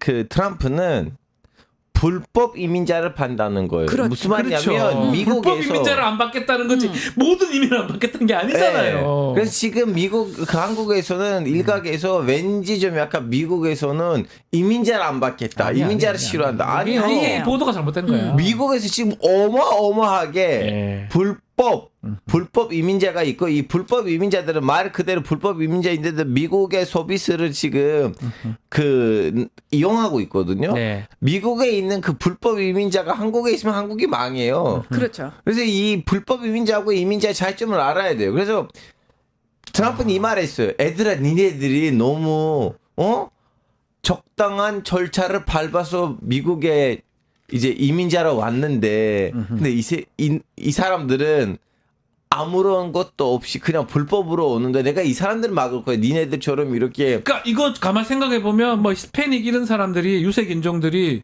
이민 왔던 사람들도 있잖아요. 네. 나는 합법적으로 왔는 이민자인데 그렇죠. 불법 이민자를 막아준다는데 고맙죠. 당연하죠. 예. 나는 왜 이렇게 생각을 안 하는가가 좀 두 분 얘기 들어보면 다 그렇잖아요. 트럼프가 이길 수밖에 없는 구도였다고 봐야 되지 않나요? 그러면? 당연합니다. 그리고 네. 사실 트럼프 입장에서는 제가 계속 그 얘기했던 게 뭐냐면 구체적으로 유권자들한테 얘기를 해준다고 그랬잖아요. 학력 수준이 높지 않아요. 그리고 요구하는 게 너무 간명한 사람들한테 단순하세요. 예, 그런 사람들한테 인권을 얘기하고 민주주의의 가치를 누구처럼 자꾸 자유민주주의를 얘기하는데 그게 사람들 먹고 사는데 와닿느냐고요. 와닿지 않습니다. 게다가 트럼프는 정확하게 전쟁을 지원하는 것과 관련해서도 이렇게 표현을 해요. 여러분이 낸 세금이 다른 나라에 전쟁을 하는데 왜 쓰여야 합니까? 저는 딱 그게 와닿아요. 저도 와닿는데 왜 그러니까요. 미국 국민들은 당연히 맞죠. 젤렌스키가 내가 본 젤렌스키는 세계에서 가장 큰 사기꾼이다라고 얘기를 해요. 가장 큰 세일즈맨이다라고 얘기를 해요. 뭐냐면은 얘 한 번 왔다 가면 여러분이 낸 세금을 왕창 쓸어간다. 그런 식으로 표현을 하니까 미국 내에서 그 말을 들으면은 우리 같은 민주주의 국가로서 우크라이나를 지원하고 이런 어떤 추상적인 언어보다는 훨씬 와닿는다는 거죠. 그렇죠. 근데 민주당에서는 해리스가 계속 그런 얘기를 합니다. 그러니까 뭐 민주주의 가치, 인권, 미국을 지켜야 합니다. 트럼프가 들어서면 미국이 망한다. 뭐 이런 얘기를 하는데 아닌데 바이든 때문에 지금 내 삶이 망했는데. 예, 이렇게 표현을 하는 거예요. 그러다 보니까 우리 경합주 7개 맨날 얘기했지. 펜실베니아 비롯해서 싹쓸이했어요. 뭐 블루월 이런 거 없습니다. 그냥 다 이겨버렸거든요. 그만큼 지금 민주당이 쉽게 무너졌다고 봐야 될 것 같은데 이제 앞으로 좀 짚어봐야 되는데 세계 정세 앞으로 어떻게 되겠습니까? 특히 지금 가장 이 중동 먼저 하나 중동 이스라엘 네타냐후는 되게 좋아하는 것 같은데 앞으로 중도가 어떻게 되는 겁니까? 큰 물음표예요. 왜냐하면 우리는 항상 이방카의 남편에다가 집중을 했죠. 제로드 쿠시너. 근데 또 다른 그 사비는 레바논 사람이에요. 레바논 사람입니다. 예. 그래서 그 얼마 전에 트럼프가 이 말 한 적도 있어요. 이 아름다운 지중해 나라가 전쟁석에 있는 곳을 내가 싫지요. 이분이 뭘 한지는 우리가 알 수가 없어요. 그리고 이번에 그 사비가 미시간에 가가지고 아랍 사람들을 설득한 거예요. 나를 찍어라. 그 이제 연설을 보셨으면 트럼프 선거 운동 때는 아랍 지도자들 나와서 트럼프 지지 뭐라고 해야 되나 그 발언을 했거든요. 그 이제 두 번째 사위 덕분이에요. 근데 지금 트럼프는 어떤 일을 저질지는 우리가 알 수가 없어요. 우리가 예측점은 좀 네타냐후하고 먼저 통화하고 사우디 제일 먼저 가겠다라고 얘기하고 또 네타냐후는 국방장관을 또 경질해 버렸어요. 자, 그게 되게 저는 근데 시간 차이는 너무 신기한 거 뭐냐면 시간 딱이에요 다. 아니 저 뉴스가 왔는데 갈란트 나가리 됐다고? 순식간에. 근데 그러면 트럼프 이겼어. 똑같은 판단했어요. 같은 얘기예요. 저희가 갈란트 경질됐을 때 지난달 말에 일단 워싱턴 포스트가 발 빼는 거 보면서 이거 심상치 않다라고 얘기를 했었잖아요.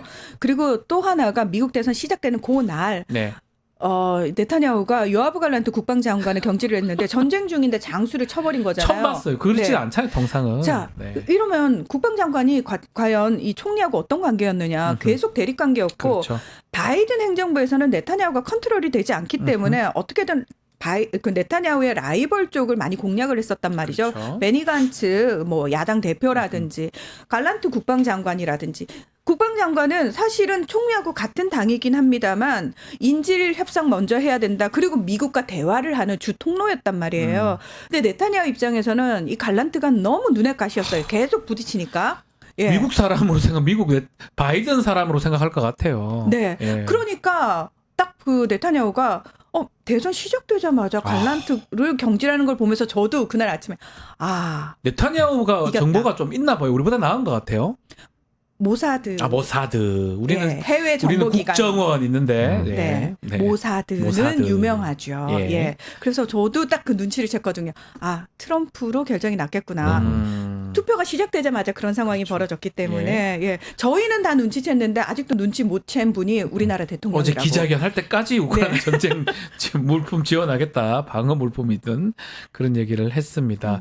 자, 결국 트럼프가 중동의 어떤 평화를 좀 가져올 수도 있나요? 어떻게 보십니까? 가져올 수도 있고 왜냐면 이런 기사가 나왔어요. 좀 얘기해 주세요. 본인이 이제 즉위할 때까지 그 나타냐한테 야 전쟁 이제 끝내라라고 했는데 그 끝내라는 말이 이제 학살을 하더라도 끝내라라는지. 그러니까 그렇게 해석들 같이 이어지는 이게 거죠. 어떻게 근데 이제 중요한 거 뭐냐면 나타냐한테 그런 말을 하더라도 결론적으로 이제 이스라엘 안에서 나름 시스템이 있기 때문에 이제 즉위식 전까지는 어떻게 끝날 것인지가 문제예요. 근데 지금 기사들 보니까 트럼프는 자기 즉위식 전에는 러시아하고 우크라이나 러시아 우크라이나 그리고 이스라엘 전쟁을 마무리하려고 한 것 같아요. 끝내라고 얘기를 했는데 자 그러면은 네타냐후가 사실은 전쟁을 끝내더라도 네타냐후 승리로 모양새를 만들어주면서 끝내야 되잖아요. 그러면서 동시에 네타냐후가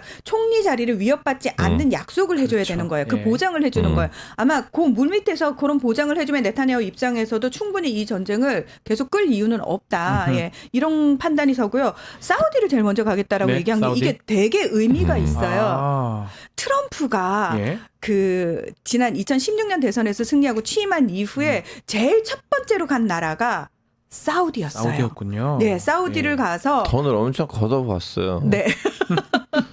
그 영상 안 보셨어요? 이렇게 팜플렛을 꺼내가지고 자 왕세제 뭘 사가요? 이걸 사가요? 이걸 사가요? 그거 안 보셨어요? 아니 그리고 이 사우디를 제일 먼저 갔고 유럽에서는 폴란드를 제일 먼저 갔거든요. 예. 이게 굉장히 의미심장한 일인데 자 무함마드 왕세자가 사우디에서는 실권자란 말이죠. 네. 이 사람과 트럼프는 관계가 비교적 좋았습니다. 그러면서 사실은 사우디가 끝까지 약간 이제 수니파 그리고 그 중동에서 약간 큰 형님이니까 그 중동 정책과 관련해 가지고는 사우디를 일단 딱 사로잡으면 되는 끝나는 문제였거든요. 그래서 트럼프 임기 직전까지 뭐가 진행되고 있었냐면은 이스라엘과 사우디 간의 외교 복원. 아니 사우디 네. 지금 이번 대선 또 움직였어요. 사우디가 엄청나게 트럼프한테 그 부탁 다 받진 않았는데 사우디 로비들이 지들 알아서 아랍 사람들을 동원시키고 가지고 야야 트럼프 지겨라 트럼프 지겨라. 사우디 입장에서는 트럼프를 좀 더 좋아하죠. 원했겠네요. 자, 네. 바이든이 사우디 방문했을 때 무함마드 왕세자로부터 엄청나게 냉대받은 거 그거 굉장히 유명했어요. 네. 이거. 예, 미국의 대통령을 대놓고 저렇게 취급을 한다고? 그리고 막 바이든이 야 유가 올리면 안 되니까 빨리 증산을 좀 해. 그랬더니 No! 단호하게 나 안 할 건데? 라고 얘기를 했잖아요. 네. 그리고 바이든 행정부 있는 그 4년 동안 사우디가 또 뭘 했냐면은 중국하고 친해졌어요. 중국하고 친해지면서 중국의 중재 하에 이란하고 외교를 복원을 했단 말이에요. 7년 만에. 네. 이 모든 일들이 바이든 정부 동안 일어난 거예요. 자, 트럼프가 나 사우디 먼저 갈 거야 라는 건 뭐냐면 친구 나 왔어. 자, 우리 다시 해보자. 자, 이렇게 되면은 중동 정책이 다시 바이든 행정부 바뀌겠네요. 때하고는 네. 완전 달라질 수 반대가 있다는 될 거죠. 가능성이 높다. 네. 자, 또 주목받는 곳이 러시아입니다. 러시아. 뭐 당연히 얘기를 좀 나눠야 되는데 푸틴 대통령이 뭐 어떤 포럼 자리에서 축하한다 얘기를 했습니다. 어떻게 전쟁 끝나는 겁니까? 이제 저도 전쟁 끝날 줄 알았는데 여기서 얘기를 했는지 모르겠지만 일리아 형한테 들었던 얘기가 이거예요. 그 뭐죠? 이제 푸틴이 트럼프가 자기 앞에서 이제 쫄보인다는 걸 알고 있기 때문에 보통 푸틴 머릿속에 있는 난 이 정도로 가지고 가야지 이 전쟁이 끝낼 것이다라는 양보다는 더 큰 양의 요구를 할 수도 있다. 그러면 조금 더 끌 수도 있다 이 말씀이네요. 이제 그때 이제 트럼프는 기분이 나빠가지고 뭐야 너 많은 거를 요구한 거 아니야? 내가 너 앞에서 호구로 보이냐? 뭐 이렇게 하면서 오히려 더 격해질 수도 있는 가능성이 있다. 아하. 어떻습니까? 이게 지금 취임 전에 전쟁 종식 그 가능한 겁니까? 일단 트럼프는 그렇게 하려고 생각을 하고 있는 거잖아요. 근데 푸틴이 되게 이 양성 혼자서 되게 그 일리아 교수님 말씀하신 것처럼 푸틴의 어법 자체가 아이 뭐 그거 맞지. 아유 그렇게 하면 좋지. 나는 뭐 언제든 대화할 준비가 돼 있고 전혀 진지하게 받아들이면서 진지하게 얘기하지 않아요. 이건 뭐냐면은 자 트럼프 예전에 나랑 얘기 잘 되던 트럼프인지 아닌지 한 번 더 확인을 해볼 필요가 있는 거죠. 그렇겠네요. 그리고 푸틴 입장에서는 먼저 트럼프 들어왔어? 막 환영해. 그래 나랑 얘기하자. 나갈 이유가 그럴 필요는 없어요. 없겠네. 예, 슬쩍 뒤로 빼면서 그래 뭐 트럼프하고 대화하실 겁니까? 전화하실 겁니까? 해야지. 얘기 좋아. 이런 식이고 트럼프 나도 뭐 얘기할 의향 있어?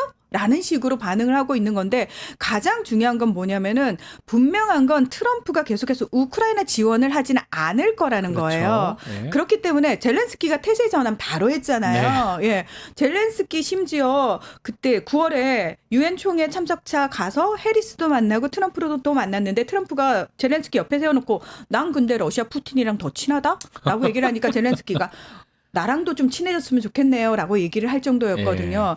이미 트럼프는 젤렌스키가 싫어요. 근데 그런 상황에서 자기가 유세 때 계속했던 말을 뒤집고 지원을 한다? 있을 수 없는 일이에요. 그럴 그렇죠. 돈도 없어요. 자 그렇게 되면은 젤렌스키 입장에서는 이제 뭘 해야 되는 거냐면 미국을 대체할 만한 호구를 잡아야 되는데 중요한 건 그 호구들 역시도 미국의 눈치를 전혀 보지 않고 할 수 있느냐. 안 된다는 겁니다. 없다니까 전 세계에. 바이든 행정부는 앞에서 명분을 그럴싸하게 세워주고 물밑에서 칼을 들이대는 스타일이라면 트럼프는 대놓고 할 거야? 하지 마. 이러고 칼 들이대는 스타일이거든요. 그러면 그거에 이제 전 세계가 한 번 트럼프를 겪었잖아요. 네. 지금 2기를 준비하는 모습이 다 달라요. 네. 어떻게 다른지 아십니까? 1기 때는 뻗댔어요. 트럼프한테. 민주주의가 중요하고 그런 식으로 독재적 성향이 나쁘고 막 비판적으로 나왔는데 나토부터 달라졌어요. 그렇죠. 유럽에서 정상회의하면서 뭐라고 했습니까? 우리 트럼프와 잘 얘기해야 조심해야 됩니다. 자, 트럼프 그 선거 과정에서 예전에 트럼프 TV 리얼리티 쇼를 기획했던 마케팅 팀의 본부장이 뭐라고 얘기했어요? 트럼프는 본인 칭찬해주면 일단 으쓱으쓱하면서 좋아한다. 방법 알려줬잖아요. 네. 지금 다 탓에 전환됐습니다. 그럼 빨리 우리 때 칭찬합시다. 칭찬했잖아요. 지금 칭찬하고 있잖아요. 네, 스트롱맨. 스트롱맨. 자, 마지막 하나. 북한에는 아직 메시지가 없는 것 같습니다. 뭐 축하 메시지 안 합니까? 아니 미안하지만 자꾸 한국 언론에서 브로맨스라고 했는데 언제 둘이 그렇게 그 친해졌는데? 정도는 아닌가요? 그 정도 아니에요. 그냥 트럼프는 나르시스트이고 나는 좀 약간 평화 노벨상 땄으면 좋겠다고 하고 뭐라면 아까 그래.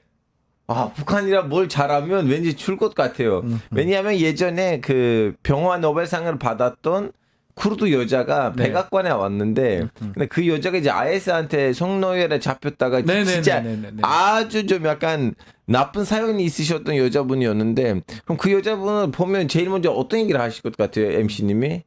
뭐 위로를 한다든지 그렇죠. 뭐 잘했다는 트럼프가 뭐라고 했는지 아세요? 근데 노벨 평화상 받을 때 기분 어땠어요? 정말 받고 싶은 같네. 하여튼 다른 얘기하고 싶지는 않습니다. 네. 어떡해요? 북한하고 트럼프 관계. 김정은과 트럼프의 관계. 자, 그 북미 정상회담이 네. 성사될 당시의 북한의 상황하고 지금의 북한의 상황은 달라졌어요. 네. 중요한 거는 자, 저는 트럼프가 1기를 마치고 나서 가장 회한으로 남은 지점이 북미 정상회담을 하노이. 제대로 못한 부분. 하노이에서 존 볼튼 그 코스요. 코스염난. 네. 존 볼튼. 트럼프의 뒤통수를 제대로 친 그 볼튼에 의해서 그게 어그러지면서 사실은 그 볼튼으로 대표되는 대북 강경파에 의해서 어그러지면서 트럼프 입장에서는 그게 가장 회한으로 남는 부분이거든요. 최악의 막 외교라고 봤을 것 그렇죠. 같아요.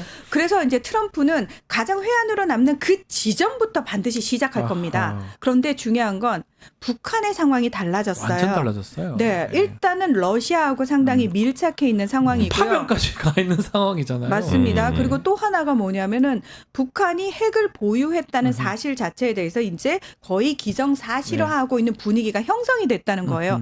그러면 예전에 사실 트럼프가 북한을 향해서 뭐 불가역적이고 뭐 다시는 되돌릴 수 없고 뭐 이러면서 절대 완전한 비핵화라는 얘기를 했는데 이게 과연 트럼프의 워딩이었는지 아니면 대북 강경파가 이렇게 해야 된다라고 얘기를 해서 이걸 트럼프 입을 통해서 나온 건지를 확인할 필요가 있다고 생각을 하거든요. 그래서 전문가들은 일단 북한의 핵을 기정사실화한 상황에서 핵 군축 쪽이나 또는 예전에 북한에서 북미 정상회담을 위해서 트럼프를 왜 위신을 세워주기 위해서 가시적으로 뭐 폭발을 한다든지 폭파시킨다든지 핵시설 관련 시설을 이런 식의 어떤 제스처를 취했단 말이죠. 그런 것과 관련해 가지고 어느 지점으로 합의가 될 것이냐. 근데 분명한 건 트럼프는 절대 북한을 포기하지 않을 거란. 것이다. 네. 알겠습니다. 자, 북한 앞으로 뭐 트럼프가 돼서 세상 세계 아주 뭐 급박하게 돌아갈 것 같습니다. 자, 오늘 세계화 K 여기서 마무리하겠습니다. 문희정, 알파고 두 분 감사합니다. 네, 고맙습니다. 자, 뉴스인사 프라임 여기서 마치겠습니다. 생방송 라이브 끝나고 다시 보기 가능합니다. SNS 홍보 많이 부탁드리고요. 댓글 참여 기다리고 있겠습니다. 저는 다음 주 월요일 다시 찾아오겠습니다. 감사합니다.